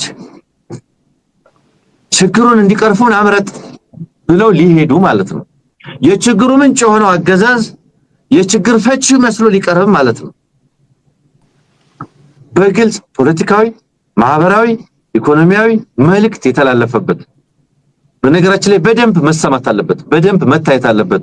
የዚህን አገዛዝ አናት የሚያዞር ስለሆነ እነዚህን ሰዎች እንዲህ አይነት ጥያቄዎችን የያዙትን ሰዎች ይሄንን ጥያቄ ነው የወያኔ የግብጽ የምታደርገው ህዝብ ሪጀክት ያደርጋል። ሪጀክት ተደርጓል ብልጽግና የአርሶ አደር የአካባቢ መንግስታትን ጠርጎ ያባረረው የአርሶ አደር ነው የቀበሌ መንግስት የምናምን ሲባል በገጠር ጠርጎ ያባረረው ትናንት ማዳበሪያ ከልክለው ሲያሰቃዩት የነበረ አርሶ አደር ነው በማንነቱ ያሳደዱት አርሶ አደር ነው ሞፈር ሰደድ እየተባለ እየተገደለ እየተጨፈጨፈ የተመለሰ የተሰደደ መከራውን የበላ አርሶ አደር ነው የዚህ አርሶ አደር ፍላጎት ግልጽ ነው ከዚህ ህዝብ ጋር ተቆራርጧል ብልጽግና ቢዋጥለትም ባይዋጥለትም የብልጽግና ደጋፊ ቢሸፍነውም ባይሸፍነውም ሪጀክት ተደርጓል ገዳይነቱ ተነግሯል አጥፊነቱ ማዳበሪያ ከልክሎናል ሲልኮ ኢኮኖሚያዊ ዘር ማጥፋት ማወጁንም እየተናገሩ እኮ ነው ያሉት ምርጥ ዘር በፍሬ ለቅሞ ምርጥ ዘር ተካፈሉ ለአማራ አርሶ አደሮች ስለዚህ የአካባቢ የቀበሌ መንግስታትን ጠርጎ ያባረረው የአርሶ አደር ነው ይሄ አርሶ አደር ከአማራ ህዝብ ትግል ጎን ባይቆም ኖሮ ፋኖ አንዲት ቀበሌ አይገባም ነበር ፋኖ አንዲት ቀበሌ አይገባም ነበር ነገር ግን ይሄ አርሶ አደር በደሉን ስለተረዳው ክፋቱን ስለተረዳው የትግሉ አካል ሆነ ባንድ ወይ በሌላ መንገድ አልቀበልም ማለት ሪጀክት አደረገ ይኸውልህ ወጥቶ በረሃው ወርዶ ባይዋጋ እንደዚህ አገዛዛዊ መርሃ ግብሮችን ሪጀክት ያደረገ ድምጹን እያሰማ እየተናገረ ነው ያለው እንደ ፖለቲካ ተንታኝ እኮ የሚባለው ኃይል ምን ማለት ነው ይሄ እኮ መነገር እኮ አለበት ይሄ እኮ ከግንዛቤ መግባት አለ የአማራ አርሶ አደር ምን እያለ ነው አንዳንዶች የአማራ አርሶ አደር የአማራ ህዝብ ትግል ሲባል የሆነ ፋኖ ማይወዱት ፋኖ ጭንቅላታቸው ላይ ይመጣል አንድ ግለሰብ ማለት ነው በቃ እሱን ያስባሉ ከዛ በኋላ በቃ የአማራ ትግል የሚባለው ነገር ሪጀክት ያደርጋል አዎ የግል ስሜታቸውን ከህዝብ ትግል ጋር ይቀላቅላሉ ኤግዛክትሊ በግል ግለሰብን ልትጣላ ትችላለህ አገባህ በትግል ውስጥ ብዙ ማንወደው ባህሪ ሊኖር ይችላል ግን ደግሞ አጠቃላይ የትግሉ ዓላማና ህብረተሰቡ እየከፈለ ያለው መስዋዕትነት መገንዘብ ያስፈልጋል እሱን ነው ስለዚህ የአርሶ አደር እየተናገረ ነው ያለው የአማራ ህዝብ እየተናገረ ነው ሲናገር ነው የከረመው ተረስቷል የአማራ ህዝብ ባለፉት 7 አመታት ስንት ጊዜ ነው አትግደሉኝ ያለው ተረስቷል ኮቪድ ገባ ተብሎ አገር ዓለም በዛ በሚጨነቅበት ወቅት የኛ ኮቪድ አገዛዙ ነው ብሎ እንቢታውን የገለጸ ህዝብ የኛ ኮቪድ ያገዛዝ ነው እየገደለን ያለው ያገዛዝ ነው ሌላ አይደለም ያ ሰልፍ ያ ተቃውሞ ያ እንቢተኝነት ያ ልመና ተረስቶ ችግር ካለ በመነጋገር ነው ያለብን በጠረጴዛ ዙሪያ ነው ችግር የሚፈታ ይላል የደንቆሮ ተላላኪ ባዲ አሁን ምን ይበል ምንህንም አልፈልግም ብሏል 206ኛ ኮር 122 ቀበሌ ያስተዳድራል ተብሎ 122 ቀበሌ አርሶ አደር ለምን የዚህ ትግል አካል ሆኖ የራሱን ህዝባዊ መንግስት መስርቶ መተዳደር መረጠ በ206ኛ ኮር አመቻችነት ህዝባዊ መንግስት ተመስርቶ ራሱን ያስተዳደረን ያለው ለምን ይሄ አርሶ አደር ከትግሉ ጎን ስለሆነ ይሄንን መካድ ይቻላል እና ረጋነ ተመስገን ሊክዱት ይችላሉ እውነታውን ግን አይቀይሩት እውነታው ይሄ ነው እውነታው ይሄ ድምጽ ነው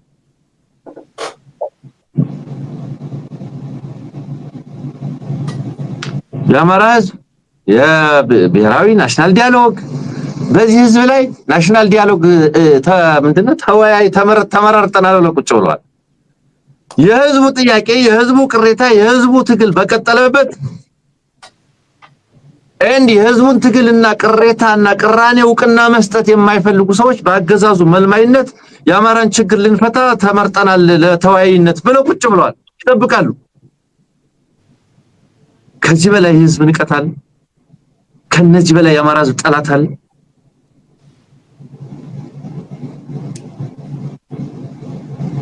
በእነሱ ቤት በዚህ አገዛዝ መልማይነት የአማራን ህዝብ ችግር የአማራ ህዝብ አሁንም ትናንትም ነገም ጉዳዩን ጠንቅቆ ስለሚያውቅ እየተናገረ ነው ያለው። መፍትሄው ትግል መሆኑን አውቆ ቆርጦ ጨርሷል። እሱ ከራስ ጠልነት ወደ ራስ በቅነት የተሸጋገረ ትግል ያስፈልገናል ብሎ ከነ ችግሮቹንም እያረመ እያታገለ ነው ያለው። አርሶ አደር ልጆቹን ባለ ሁሌ እንደምንለው ጥሬ ቆልቶ ቁና እንጀራ ይዞ በሄዱበት ባለፉበት እየመገበ አይዟችሁ እያለ ተሰልፏል።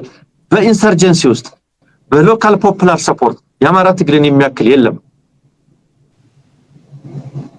ወያኔ ትግራይን ህዝብ ልብ ለማሸነፍ እና ሙሉ ፖፑላር ሰፖርት ለማግኘት ክፍለ ህዝብ የሚባል አደረጃጀት መስርቶ እንደገና በእምነት ተቋማት ውስጥ ተመሳሳይ አደረጃጀት ዘርግቶ ከላይ እስከ ታች በኦፒኒየን ሜከርስ በኦፒኒየን ሊደርስ አማካኝነት ህዝቡን የማጥመቅ የካድሬነት ስራ በስፋት መስራት ነበረበት። የአማራ ህዝብ ግን ችግሩን ልታብራራለት እሱም በማስረዳት ያገጣላት በመለየት አንተ እኮ እንዲህ ነህ በማለት ጊዜ እንድታጠፋ የሚያስገድድ አይደለም፣ ያውቀዋል። ለራሱ ክብር ያለው ህዝብ እየደረሰበት ያለውን ጥቃትና ጉዳት ያውቀዋል። ስለሚያውቀው ነው የዚህ ትግል አካል የሆነው። የፋኖ ኃይሎች ባለፉት 3 ዓመታት ይህንን ህዝብ ከዳር እስከ ዳር የፖለቲሳይዜሽን ስራ በሚጠበቀው ልክ ስለሰሩ አይደለም የህዝብ በአንድ ጊዜ በስፋት ደጋፊውን ተሰለፈ። ስለሚረዳ ነው። ጠላቱን ያውቃል፣ ጉዳቱን ያውቃል፣ ጥቅሙን ያውቃል። የቱ ጥቅም እንደቀረበት፣ ለምን እንደሚጠቃ፣ ምኑ ጋር እንደተጠቃ፣ በማን እንደሚጠቃ፣ ለምንም እንደሚጠቃ ጠንቅቆ የሚያውቅ ማህበረሰብ ነው። ይህንን ማህበረሰብ በፕሮፓጋንዳ በገንዘብ በማታለያ ማስቆም አይቻልም። ያ ቢሆን በየወረዳው በየቀበሌው ያገዛዙ ሰራዊት ተሰማርቶ ነበር። ያ ቢሆን እጅግ ሰፊ ራስ ጠሎች፣ ጥቅመኞች፣ ባንዳዎች በስፋት አሰማርቶ ነበር። ራሳቸውን የከዱ ራሳቸውን የጠሉት እንደ ባትሪ ሆነው በእያንዳንዱ ወረዳና ቀበሌ ያገለገሉትን ባንዳዎችና ራስ ጠሎች አሰማርቶ ነበር። አልተሳካም፣ ተደመሰሰ።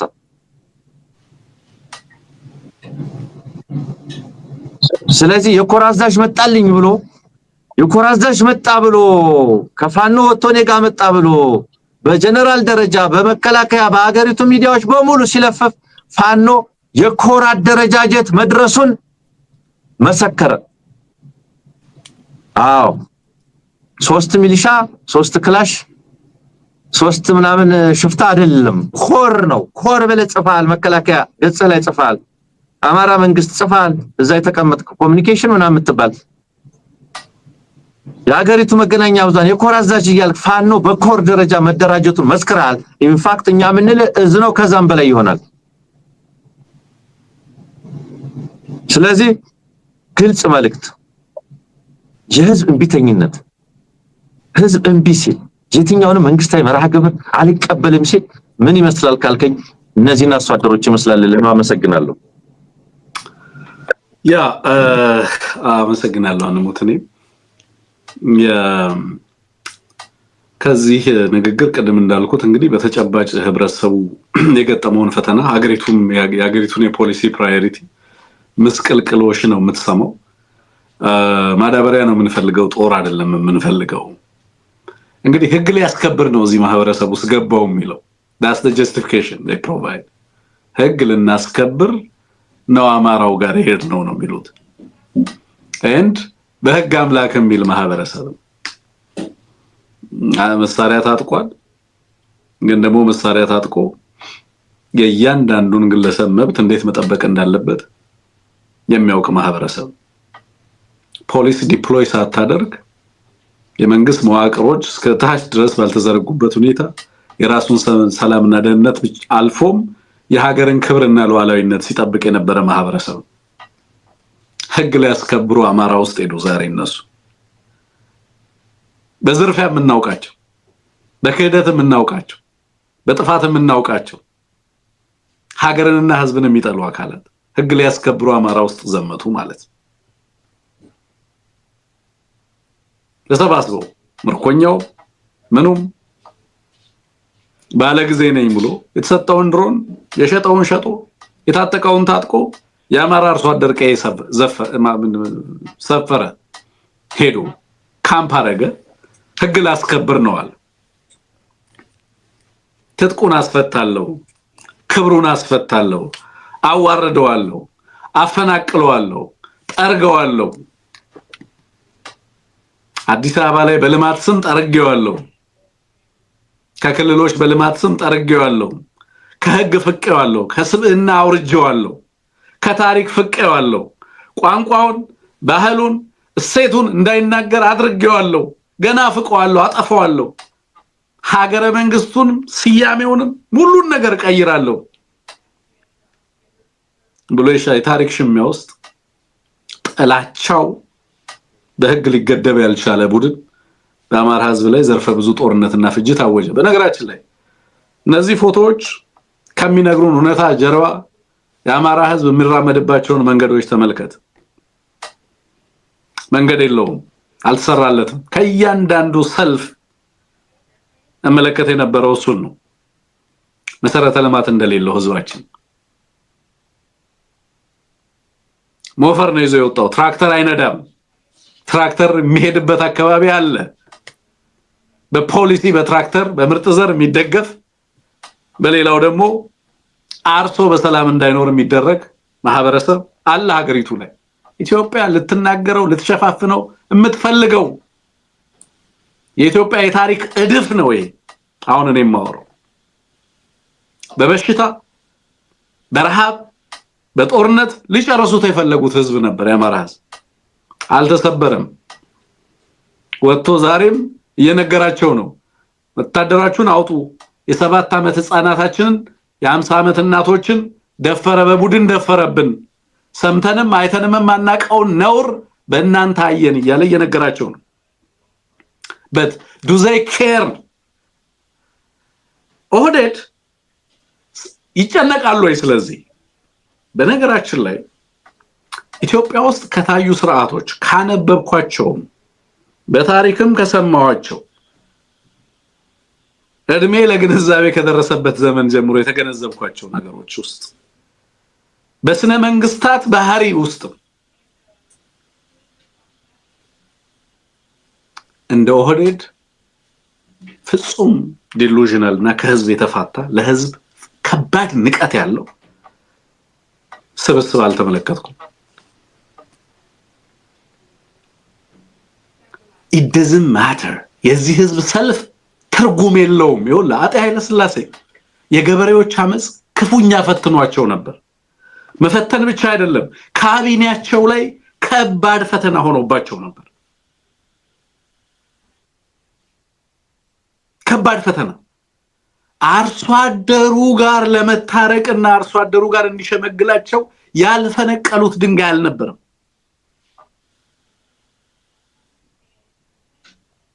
እያንዳንዱ አገዛዝ የዚህ አርሶ አደር ድምጽ ያስጨንቀዋል።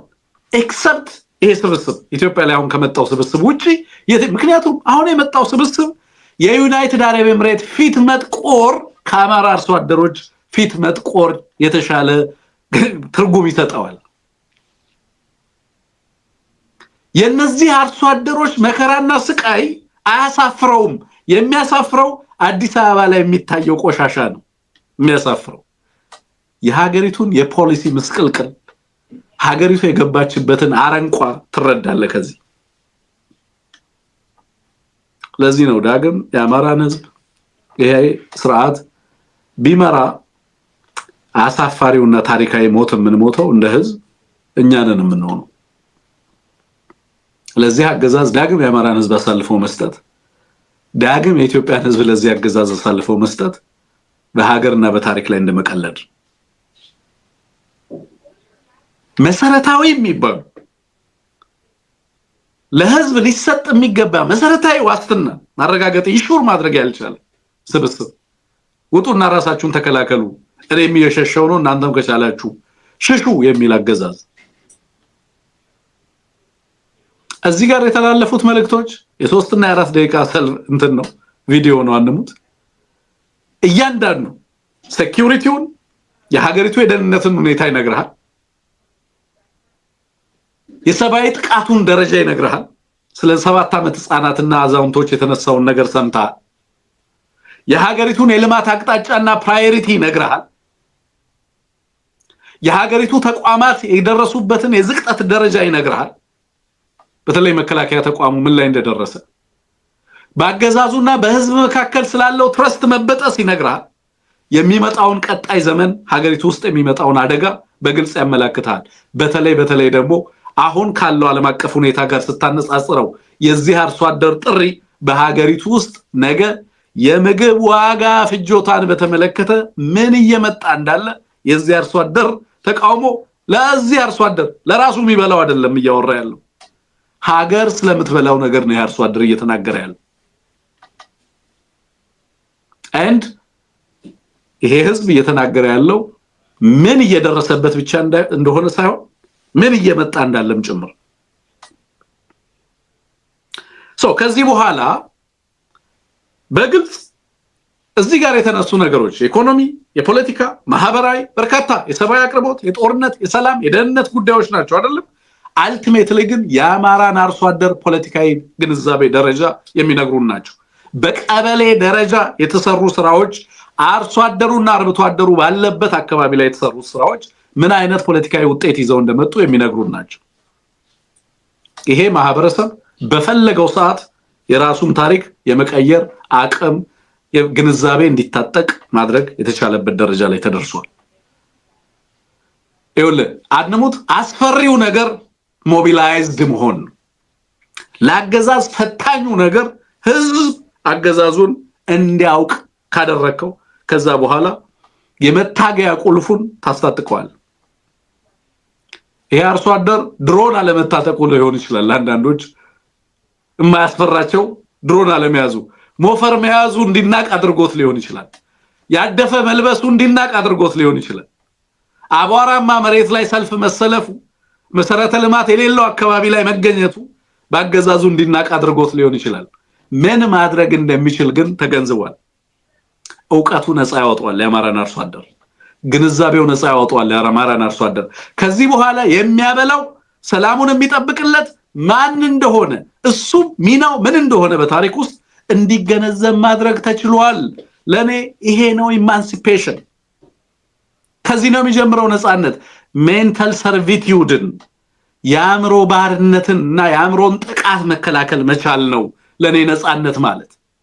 ለዚህ ነው ብአዴን አማራን ዳግም አይገዛውም። ምክንያቱም አማራ አድርገነዋል፣ ግንዛቤ ፈጥረንልናል፣ ያለበትን ሁኔታ እንዲገነዘብ አድርገነዋል። በእርሱና በመንግስት ነኝ በሚለው አካል መካከል ያለውን መስተጋብር በሚገባ እንዲያውቅ አድርገነዋል። ትግሉ ይሄንን ፈጥሯል። ከዚህ በኋላ ተጠያቂነትን ኢንሹር የሚያደርገው ራሱ ህዝቡ ነው። የደህንነቱን ጉዳይ በራሱ እጅ ወስዶታል። ራሱ ለደህንነቱ ኃላፊነት ተሰምቶት ራሱ ደህንነቱ ላይ ይሰራል። በሀገሪቱ ውስጥ በሚመጣ ለውጥ ውስጥም የዚህ አርሶ አደር ሚና ቀላል አይሆንም። የልሂቃን ስብስብ የሚወስነው የፖለቲካ ለውጥ ኢትዮጵያ ውስጥ አብቅቷል። በነገራችን ላይ የኢትዮጵያ ፖለቲካ ሽግግር የኤሊት ባርጌኒንግ የሚሆንበት እድል አብቅቷል። ልሂቃን ተሰብስበው በላንተ ይሄንን እኔ ደግሞ ይሄንን የሚሉበት ዘመን አብቅቷል። ህዝባዊ ትግል ሲሆን አንሙት አልቲሜትሊ አብዮቱ ህዝብን ማሰብ አለበት። ንቅናቄው ህዝብን ማሰብ አለበት። የህዝብን ኑሮና ጣፈንታ የሚቀይር መሆን መቻል አለበት። ሽግግሩ የኢትዮጵያን ህዝብ የፖለቲካ ስልጣን ባለቤት የሚያደርግ እንጂ እኔ አሻግራቸዋለሁ ተብሎ ለአንድ ግለሰብ በዴሊጌሽን ስልጣን የሚሰጥበት ዘመን አይደለም። ህዝብን ነፃ የሚያወጣ የአማራን ህዝብ ኢምፓወር የሚያደርግ የፖለቲካል ኤክሰርሳይዝ ፕሮጀክት እንዲሆን ነው የተሰራው። የዛንም ውጤት የተመለከትነው ይሄ ለኔ ፖለቲካ ነው። አንሙት የነዚህ አርሶ አደሮች ንግግር ለኔ ፍጹም ረቂቅ ፖለቲካ፣ ፓርላማውን መስማት የሚያስጠላኝ ለዚህ ነው። ሁለት ግለሰቦችን ነው ከፓርላማው የምሰማው። ሁለት የነሱን ንግግር ሰዎች ቆርጠው ይልኩልኛል እሰማለሁ። ከዛ ውጪ አርሶ አደሩ ሲናገር ቁጭ ብዬ እሰማለሁ። የሀገር ባለቤት ማን እንደሆነ ስለማውቅ፣ የስልጣን ባለቤት ማን መሆን እንዳለበት ስለምገነዘብ፣ ማን በኢትዮጵያ ውስጥ ወሳኝ ሚና እንዳለው ስለምገነዘብ፣ የኛም ትግል አስኳሉ ይሄ ማህበረሰብ ሆኖ መምጣቱ በእውነት በአማራ ትግል ውስጥ ትልቅ ፈንዳሜንታል ፖለቲካል እንትን ነው አንሙት የዚህ ትግል አስኳል የዚህ ትግል ዋነኛ ማጠንጠኛ ይሄ ማህበረሰብ ሆኖ መምጣቱ ለዚህ ነው ትግሉ ማይሸጠው እጃቸውን ያሳበጡ ልባቸውን ያሳበጡ ወደ አገዛዙ ለመግባት ሳይሰስቱ ወደ አገዛዙ በትንንሽ ነገር ተደልለው ሲገቡ ይሄ ህዝብ ግን የተወጣለትን ዓላማ ለአንድም ደቂቃ አይዘነጋው ለዚህ ነው በግለሰብ ላይ አንተልጠለጠለ ተቋማዊ ትግል እንዲሆን ህብረተሰብን መሰረት ያደረገ ትግል እንዲሆን ሌት ተቀን ሲተጋ ሲሰራ የነበረው ማለት ነው ውጤቱንም በተግባር አይተነዋል ለማለት ነው ይሄንን ሰምቶ ለዚህ ምላሽ የሚሰጥ ይሄንን የፖሊሲው አካልና አቅጣጫ አድርጎ በርግጥም የዚህን አርሶ አደር ጣፈንታ መቀየር የኔ ኃላፊነት ነው የሚል አገዛዝ ኢትዮጵያ ውስጥ የለም የሚያስጨንቀው ኢሉዥኑ የሚያስጨንቀው እንዴት ከዚህ አርሶ አደር የምርጫ ካርድን ማጭበርበር እንደሚችል የሚያስጨንቀው የዩናይትድ አረብ ኤምሬት ተልኮ በሱዳን የዩናይትድ አረብ ኤምሬትን ጥቅም እንዴት በሶማሊያ እናረጋግጥ ነው ተልኮ ለሚሰጣቸው ተልኮ ዝመቱ በተባሉበት ቦታ ሁሉ ለመዝመት ተዘጋጅተው የኢትዮጵያን ህዝብ እንደሰው አይቆጥሩትም ይንቁታል ምክንያቱም ደሃ ነው ምክንያቱም አርሶ አደር ነው ምክንያቱም ብር ያበድራቸው ምክንያቱም ድሮን አያመርትም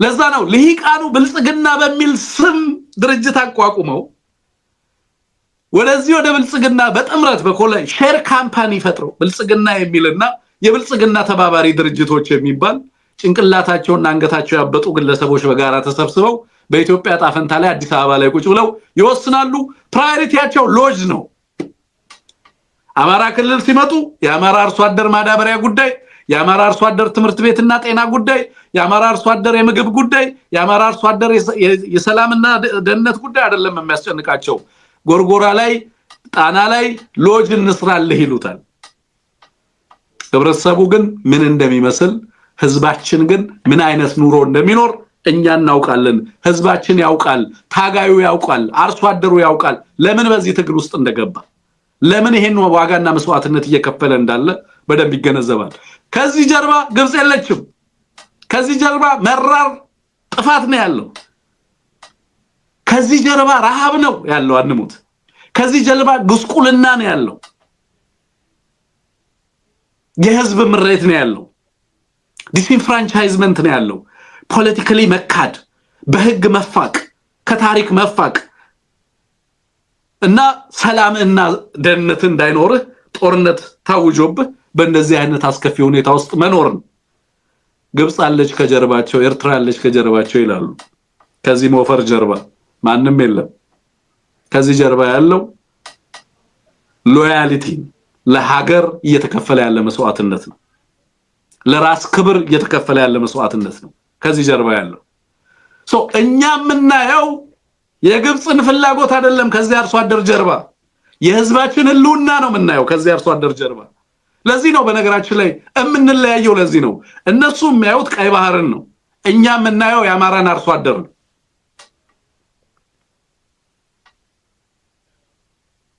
እነሱ የሚያስጨንቃቸው የወርቅና የቡና ዋጋ መጨመርና መቀነስ ነው እኛ የአማራ አርሶ አደር በልቶ ያድራል አያድርም ሰላም አግኝቶ ያድራል አያድርም በድሮን ይጨፈጨፋል አይጨፈጨፍም የኛ አጀንዳ አማራ ነው ምንም ሌላ የኢትዮጵያ ጋር ምንጋራው ናሽናል አጀንዳ የለም ባይዘው ከአማራነታችን ውጪ የኛ ብሔራዊ አጀንዳ የአማራ ህዝብ ጣፈንታ ነው አስምረን ነው ምንታገለው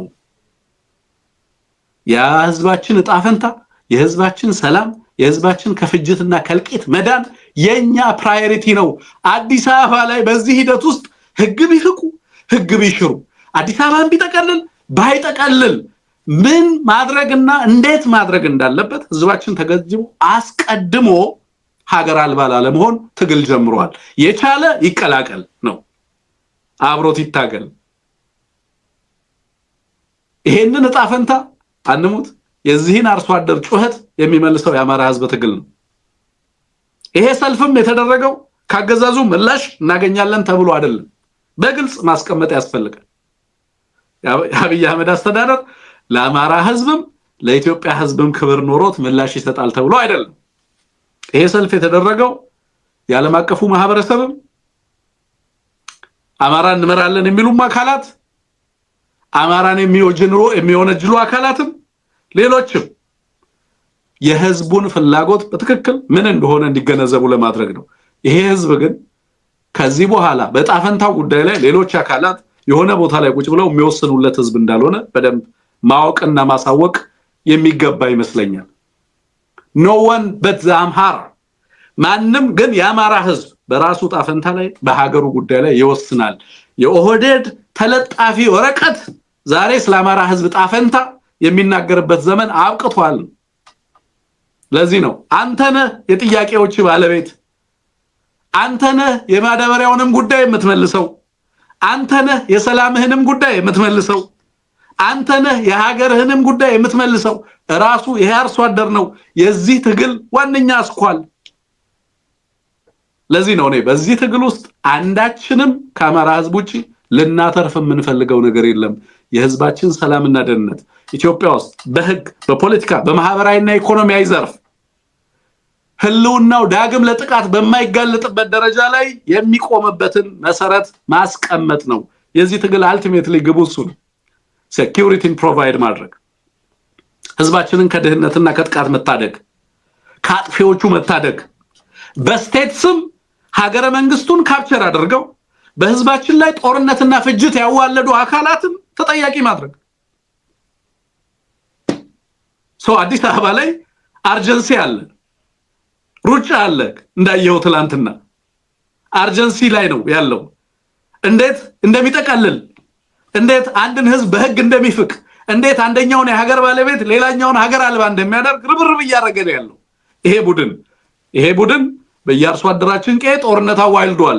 አዲስ አበባ ላይ ይሄንን ቢያደርግ የሚደንቀን አይሆንም። ለዚህም ነው የተቀናጀ ትግል፣ የተቀናጀ ራስን የመከላከል እንቅስቃሴ፣ የተቀናጀ ፖለቲካዊና ትግል መደረግ አለበት ብለን ደጋግመን የምንናገርበት ምክንያት እሱ ይመስለኛል። ኤኒዌይ አንሙት። እነዚህ ዋና መሰረታዊ ጉዳዮች ይመስሉኛል። ከሰልፉ የተማርናቸው ነገሮች እኚህ ናቸው። በጣም በርካታ ሽፋን አግኝቷል፣ ሰፊ ከቨሬጅ አግኝቷል። ይሄ ሰልፍ እያንዳንዱን አሁንም በየዕለቱ እየሰማ ህዝባችን ሚዲያዎችም በደንብ አምፕሊፋይ ልናደርገው። ስለ ሰራዊት ፍቅር አይደለም የምናወራው፣ ኢትዮጵያ ውስጥ ለሚፈጸመው የመኪና ማጭበርበር ምናምን we have grand objectives። አገዛዙ ስለዛ እንድናወራ ነው የሚፈልገው። አገዛዙ ሌሎች አጀንዳዎችን ነው እንዲሰጠን የሚፈልገው። ስለ ህዝባችን ስለ አርሶ አደራችን ነው የምናወራው። ስለ አማራ ህዝብ ጣፈንታና ሰላምና ደህንነት ነው የምናወራው። በኢትዮጵያ ውስጥ ስለሚመጣ ለውጥ ነው የምናወራው።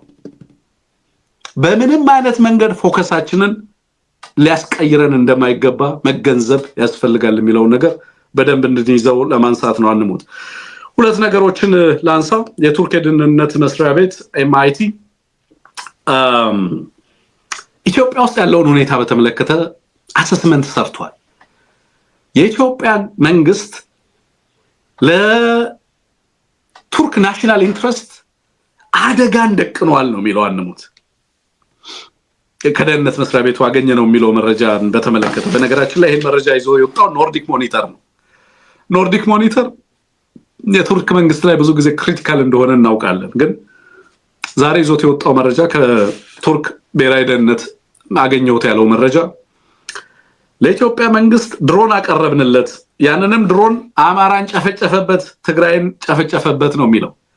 ይሄ ደግሞ በቀጣይ የቱርክን ዘላቂ ጥቅም አያስከብርም፣ ኢትዮጵያ ፍራጃይል ናት፣ እየተነሱ ያሉ ኃይሎች አሉ ይላል። እነዚህ ኃይሎች የማሸነፍ እድላቸው ከፍተኛ ነው ይላል። ስለዚህ ለዚህ አገዛዝ አሁንም ባይራክተርን ብናስታጥቀው፣ እነዚህን ድሮኖች ብናስታጥቀው በቀጣይ የቱርክ ጥቅም በምስራቅ አፍሪካ ቀጠና ችግር ውስጥ ይገባል የሚል ግምገማ ይዘዋል። በጣም የገረመኝ ግምገማ ነው። በነገራችን ላይ ኢኮኖሚውን በተመለከተ የኢትዮጵያን ውስጣዊ ጉዳይ በተመለከተ በጣም በርካታ ነገሮችን አስቀምጠዋል። አገዛዙ ምን አይነት ሁኔታ ውስጥ እንዳለ፣ ኢኮኖሚው ምን አይነት ሁኔታ ውስጥ እንዳለ፣ የሰላምና የደህንነቱ ሁኔታ ምን አይነት ሁኔታ ውስጥ እንዳለ፣ ሀገሪቱ ውስጥ ያለው የብሔሮች ቅራኔን በተመለከተ፣ ህገ መንግስቱን በተመለከተ በርካታ ትንተናዎችን ሰርተዋል። ድሮንና በወታደራዊ ዘርፍ ከዚህ አገዛዝ ጋር ስምምነት አለን ነው የሚሉት ቱርኮቹ። ስምምነቱን መሰረት አድርገን መሳሪያ ያቀረብንለት መሳሪያውን ግን የራሱን ህዝብ በመጨፍጨፍ ተጠቀመበት ይሄ የኛን ዘላቂ ጥቅም አያረጋግጥም ይላል ምን ማለት ነው እያንዳንዱ ሀገር ኢትዮጵያ ውስጥ ቀጥሎ የሚመጣው ነገር እየተገነዘበ ይመጣ ይመስለኛል አንሞት including Turkey whatever the name is እየተገነዘቡ ነው የመጡት ዛሬ ሐሰን ሳውዝ ዌስት ነው ያዘው በቀደም ያነሳውት ነበር በነገራችን ላይ ዛሬ የሞርታር ጥቃት ተፈጽሞበታል ባይዶዋ ላይ ፕሬዝዳንት ሐሰን ሼህ መሐመድ የሶማሊያው ፕሬዝዳንት አምልጧል ያው ቪዲዮዎቹ ነበሩ ምናልባት ቪዲዮዎቹ መሳሪያ ምናምን ስላለው ላናሳይ እንችላለን ግን የሞርታር ጥቃት ተፈጽሞበታል ለምን እንደሄደም አልገባኝም ኖርማሊ አካባቢውን ማን እንደሚቆጣጠር ግልጽ ነው ምን አይነት ፍላጎቶች እንዳሉ በተለይ ስፖይለሮች አሉ እንደምታውቀው ጌዶ ቤይ ቦቆል እና ሂራን የሚባሉ አካባቢዎች ላይ በተለይ ኢትዮጵያ ሰፊ ኢንተረስት አላት እዛ አካባቢ ላይ ከባድ አደጋ መጥቶብናል የኢትዮጵያ መንግስት በነገራችን ላይ ያለው ግምገማን በተመለከተ በዛ አካባቢ ላይ ጦርነት ሊነሳብኝ ይችላል የሚል የኃይል ስምሪትም ተሰጥቷል በነገራችን ላይ ያንሙት በመከላከያው እንደዛ አይነት እንቅስቃሴ እያደረገ እንዳለ መረጃዎች አሉ ኤኒዌይ አሁን ለናነሳ ይፈልግ ነው የቱርክን ጉዳይ ነው የቱርክ የደህንነት መስሪያ ቤት በአማራ ክልል የተፈጸሙ የድሮን ጥቃቶችን በማንሳት ባለን ወታደራዊ ስምምነት መሰረት ለኢትዮጵያ መንግስት የተለያዩ ወታደራዊ መሳሪያዎችን ሸጠናል ከዚህ በፊት እነዛን መሳሪያዎች የተጠቀማቸው በሀገር ውስጥ ባሉ ጦርነቶች እርስ በርስ ጦርነቶችና ውጊያዎች በመሆኑ ከዚህም አንፃር እየደረሱ ያሉ ጥቃቶች የኛን ዘላቂ ጥቅም ከማረጋገጥ አንፃር አደጋ ይዘው መተዋል የሚል ይሄ የኃይል ሚዛኑን ከመረዳት የሚመነጭ ግንዛቤ ይመስለኛል በኔ እምነት አንሞት ሌሎችም ሐሳቦች ጨምርበትና እዚህ ላይ ሐሳብህን አጋራ እንዳልከው የተርኪ የናሽናል ኢንተለጀንስ አካዳሚ ይዞት የወጣው ወይም ከዚያ የተገኘ ሰነድ ተብሎ ሪፖርት ተብሎ የተዘገበው ጽሁፍ ምናልባት ጽሁፉ ካለ በረከት ልታሳየን ትችላለህ እኔ በአንድ በኩል የቱርኩ ፕሬዝዳንት ኤርዶጋን አዲስ አበባ መጣ ተብሎ የብልጽግና ሰዎች እንደ ትልቅ ዲፕሎማሲያዊ ድል ሲያነሱት የከረሙበት ነገር እንደሆነ ታውቃለህና እውነት ለመናገር ቤታቸው ሆነው ግን ኢትዮጵያ እንዴት ነው የሚያስቧት እንዴት ይጠብቁ ነበር እንዴት ይገመግሟታል እንዴት ያያታል የሚለውን ነገር መመልከት ነው እያንዳንዱ ሀገር መሪ ወደዚህ መጣ ሄደ ብቻውን የዲፕሎማሲ ድል ተደርጎ ሊታይ እንደማይገባ የሚያሳይ ነው ቱርክ ኢትዮጵያን ተጠቅሞ በዚህ አካባቢ የአፍሪካ ላይ ላላት ስትራቴጂ ኢትዮጵያን የመጠቀም ጉዳይን እንደዋነኛ ስልት ሊገመግም ነው የሞከረው ጽሁፉ በዚያ ውስጥ ቅድም ስጠቅሳቸው የነበሩት ሁኔታዎች በዘላቂነት እዚህ ቀጠና ላይ ምንድነው ያለው በዚህ ቀጠና ውስጥ የቱርክ ጥቅም በኢትዮጵያ ብቻ ሳይሆን በአፍሪካ እንደ አንድ መግቢያ በር ብንወስድ ምን አይነት ጥቅም ይኖራል ምን አይነት ኢምባላንስስ ነው የሚለው ያልተመጣጠኑ ጉዳዮች የሁለቱ ሀገር ግንኙነት ሚዛን የሳቱ ነገሮች በጣም በርከት ያሉ ከኢኮኖሚ ከሌሎችም በርካታ ጉዳዮች አኳያ ያነሳና ትብብሮች በኢንቨስትመንት በኢኮኖሚ በሴኩሪቲና ዲፌንስ ጭምር እየተደረገ እንደሆነ ያነሳል ይሄኛው ትብብር ግን በተለይ ከሴኩሪቲ አኳያ ከኢንተለጀንስ አኳያ ያለው ትብብር ግን ሌላ ሀገር ውስጥ ጣጣ ይዞ መጥቷል ነው አንደኛው በተለይ የግብጽ የቱርክ ድሮኖች ለዚህ አገዛዝ የሚቀርቡ የቱርክ ድሮኖች ኢትዮጵያ ውስጥ ለሲቪሊያን ጥቃት ለሲቪሊያን ካዡዋሊቲስ ዋነኛ መሳሪያ ሆነዋል ወይም ያንን ያስከተሉ ናቸው እንደ አማራ ክልል ያሉትን ነው የሚለው in regions affected by ongoing fighting such as Amara የቱርክ የሴኩሪቲ ትብብር በዘላቂነት እንዳይቀጥል የሚያደርገው ዋነኛው ምክንያት ከቱርክ ጋር የተደረገው የሴኩሪቲ እና የዲፌንስ ስምምነት ኢትዮጵያ ውስጥ ለሲቪሊያን እልቂት ምክንያት የሆነ ቴክኖሎጂ ዴሊቨር ማድረግ ነው ከዚያ ውስጥ ፍኖተ ሰላም አደባባይ ላይ የተገደሉትን 30 ሰዎች በምሳሌነት ይጠቅሳል። ትግራይ ላይ የተገደሉትን አንድ ትምህርት ቤት ውስጥ የተገደሉትን በምሳሌነት ያነሳል። እነዚህ ሁሉ ሁኔታዎች ሲታሰቡ ነው እንግዲህ ቅድም አንተ እንደተቆምከው እነዚህ ሁኔታዎች ሎንግ ተርም ኢንስታቢሊቲ ሶርስ ኦፍ ሎንግ ተርም ኢንስታቢሊቲ እነዚህ በኢትዮጵያ ውስጥ የተካሄዱ ያሉ ኃይሎች ግጭቶች ጦርነቶች ኢትዮጵያ ውስጥ ለተራዘመ አለመረጋጋት ያልተረጋጋች ኢትዮጵያ የቱርክ አጋር አትሆንም ነው። ቱርክ የፈለገውን ያክል ጦር መሳሪያ ቴክኖሎጂ ዴሊቨር ብታደርግም ለሲቪሊያን ካዡአሊቲ ለንጹሃን እልቂት የሚውልና የበለጠ ቅራኔን የሚያሰፋ እንጂ ኢትዮጵያን ወደ ማረጋጋት የሚወስድ አልሆነም።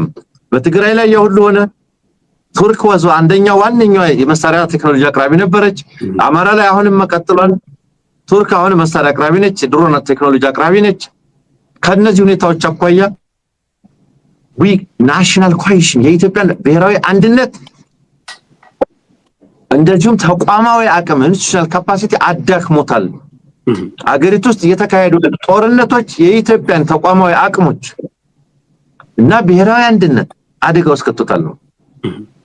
በዘላቂነት ጥቅማችንን ለማስከበር የሚያስችል አገዛዝ አይደለም ነው አገዛዙም ጭምር አሁን ባለው ነው።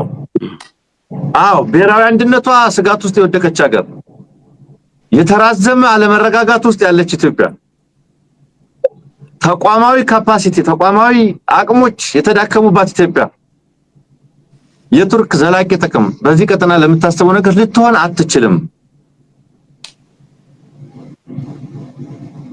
ይሄንን ይልና በተለይ ደግሞ ኢትዮጵያ ለምንድነው ይሄ ቀጠና ላይ ኢትዮጵያን እንዳጋር ለመጠቀም ቻሌንጅ ያለበት በምንድነው? ይሄ ኢንተለጀንስ ሪፖርት ነው እንግዲህ ለምንድነው ቻሌንጅ ያለበት የሚለው ኮምፒቲንግ ኤክስተርናል አክተርስ በኢትዮጵያና ባክ እንደው ምንድነው የሚለው a crowded strategic environment crowded በሆነ strategic environment ውስጥ ኢትዮጵያን በልዩ አጋርነት በልዩ ጥቅም በልዩ ምናምንነት ለመያዝ አስቸጋሪ እንዴት እንደሚሆን በደንብ ይዘረዝረዋል።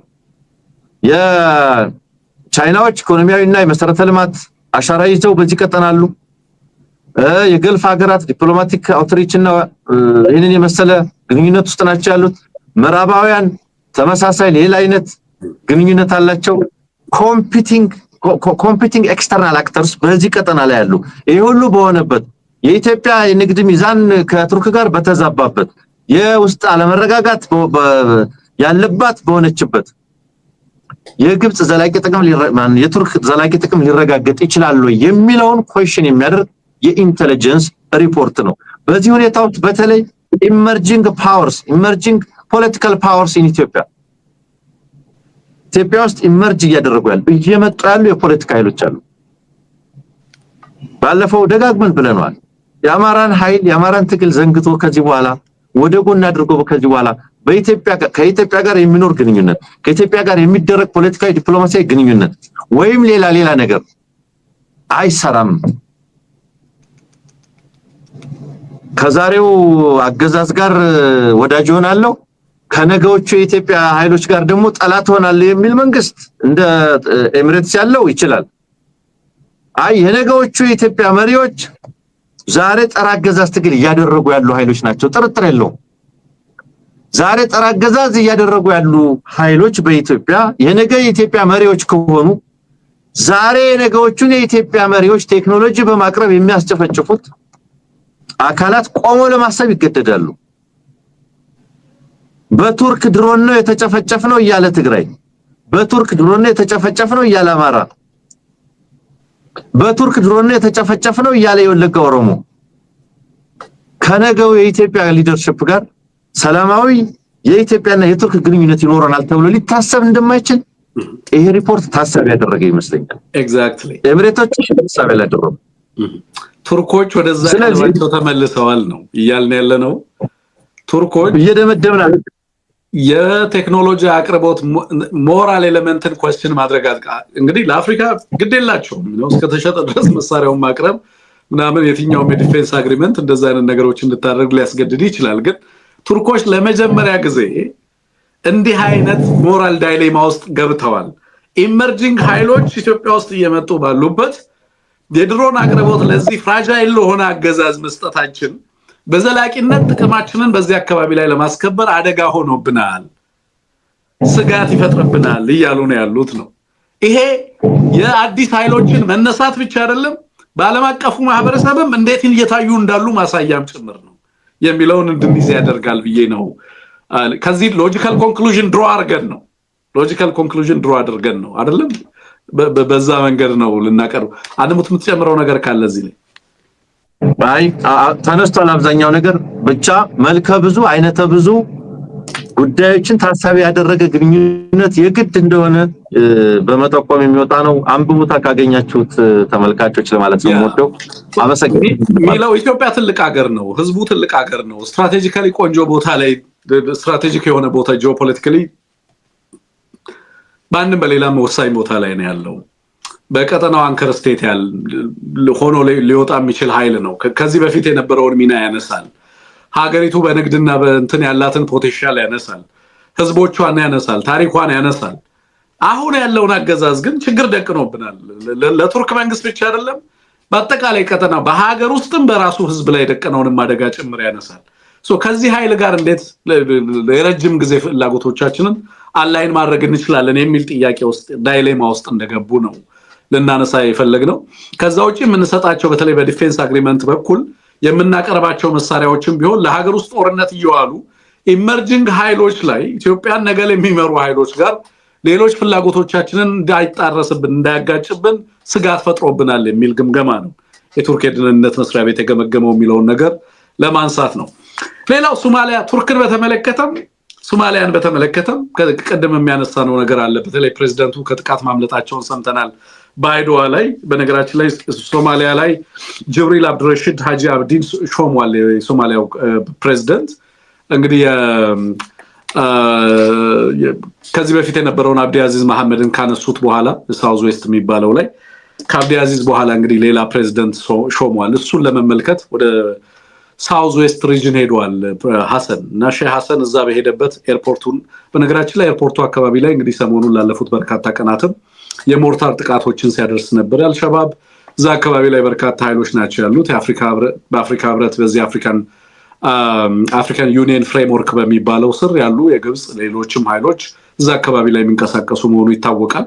ከዚህ ጋር ተያይዞ እሱ ወደዛ ማቅናቱን ተከትሎ በቀጥታ የሞርታር ጥቃት ተፈጽሞበታል። ባልተረጋጋ ሰዓት ነው ወደዛ አካባቢ ሄደው የሞርታር ጥቃት ቢፈጸምበት የሚገርም አይደለም። ምክንያቱም አካባቢው ሙሉ ለሙሉ ቆጣጠሩታል ማለት አይደለም። ከዛ በኋላ ከሳውዝ ዌስት በታች ወደ ታች ብንሄድም ጁባላንድ ነው ያለው። እነዛ አካባቢዎች ላይ በተለይ በጁባላንድ እና በሳውዝ ዌስት መካከል ያለውን አካባቢ ነው አልሸባብ የሚቆጣጠረው። እዛ አካባቢ ላይ ያለው እንቅስቃሴ በዋናነት አልሸባብ አክቲቭ ሆኖ የሚሰራበት አካባቢ ነው። ያ አካባቢ በነገራችን ላይ ለኢትዮጵያም በጣም አስፈላጊ ነው። በተለይ ለኢትዮጵያ ሴኩሪቲ እጅግ አስፈላጊ ነው። ቀደም ያነሳዋቸው አራቱ አካባቢዎች ጌዶ፣ ቤይ፣ ቦቆል እና ሂራን የሚባሉት አካባቢዎች በጣም ወሳኝ ናቸው። አሁን እንግዲህ የሶማሊያ መንግስት እነዛን አካባቢዎች እየተቆጣጠረ በመምጣቱ ምክንያት ኢትዮጵያ እንደ በፈር የምትመለከተው አንዳንዴ እንደውም እንደ ራሷ ግዛትም የምትመለከታቸው አካባቢዎች ናቸው። ግን የኢትዮጵያ ደህንነት ከነዚህ አካባቢዎች ደህንነት ተነጥሎ የማይታይ በመሆኑ ኢትዮጵያ ውስጥ ገብታ በእነዚህ አካባቢዎች ላይ የነበራት ሚና ቀላል የሚባል አይደለም። አሁን እንግዲህ ከትናንት ወዲያ ጀምሮ የኢትዮጵያ መንግስት በቀጥታ እያነሳ ያለው ነገር ምንድነው? ሳውዝ ዌስትን የሶማሊያ መንግስት መቆጣጠሩ በቀጥታ በኢትዮጵያ ደህንነት ላይ ስጋት ደቅኖብኛል እያለ ነው ያለው። በዚህ ምክንያት በኢትዮጵያ ድንበር አዋሳኝ አካባቢዎች ላይ በተለይ እነዚህ ቀደም ያነሳዋቸው አራቱ አካባቢዎች ላይ ከአልሸባብ እንቅስቃሴም በላይ የሌሎች ሀገራት በተለይ የግብጽ ጦር ኢትዮጵያን ኢንሰርክል እንዲያደርግ ግድል ፈጥሮለታል የሚል ነገር የኢትዮጵያ መንግስት እያነሳ ነው ያለው።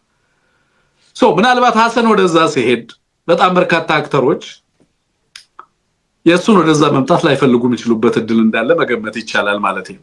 አልሸባብ ብቻ ሳይሆን ሌሎችም አካላት የሱን ወደዛ መሄድ አይፈልጉትም። ምክንያቱም ከዚህ በፊት እዛ አካባቢ ላይ ተጽዕኖ የነበራቸው ሀገራት እንደ ኢትዮጵያ ያሉ ሀገራት ናቸው። ናው እና አብይ አህመድ በወታደር ሶማሊያ ላይ በጣም ከባድ ሽንፈት ነው የደረሰባቸው። የዚህ ሁሉ ሽንፈት ግን መነሻ ማን ነው ምንድነው የሚለውን ለመገምገም ዛሬም እንደተቸገሩ ግልጽ ነው። ዛሬም ይሄንን ለመገምገም ተቸግረዋል በእኔ እምነት። በዋናነት መነሻው የሶማሌላንድ አግሪካ ከሶማሌላንድ ጋር የነበረው ስምምነት ነው። ያ ስምምነት የወለዳቸው ቀውሶች ናቸው። ከዛ በኋላ የነ ግብጽ እዛ መግባት አንሙት የነ አብይ አህመድ ዲፕሎማሲ ፌለር ውጤት ሌላ ምክንያት የለው።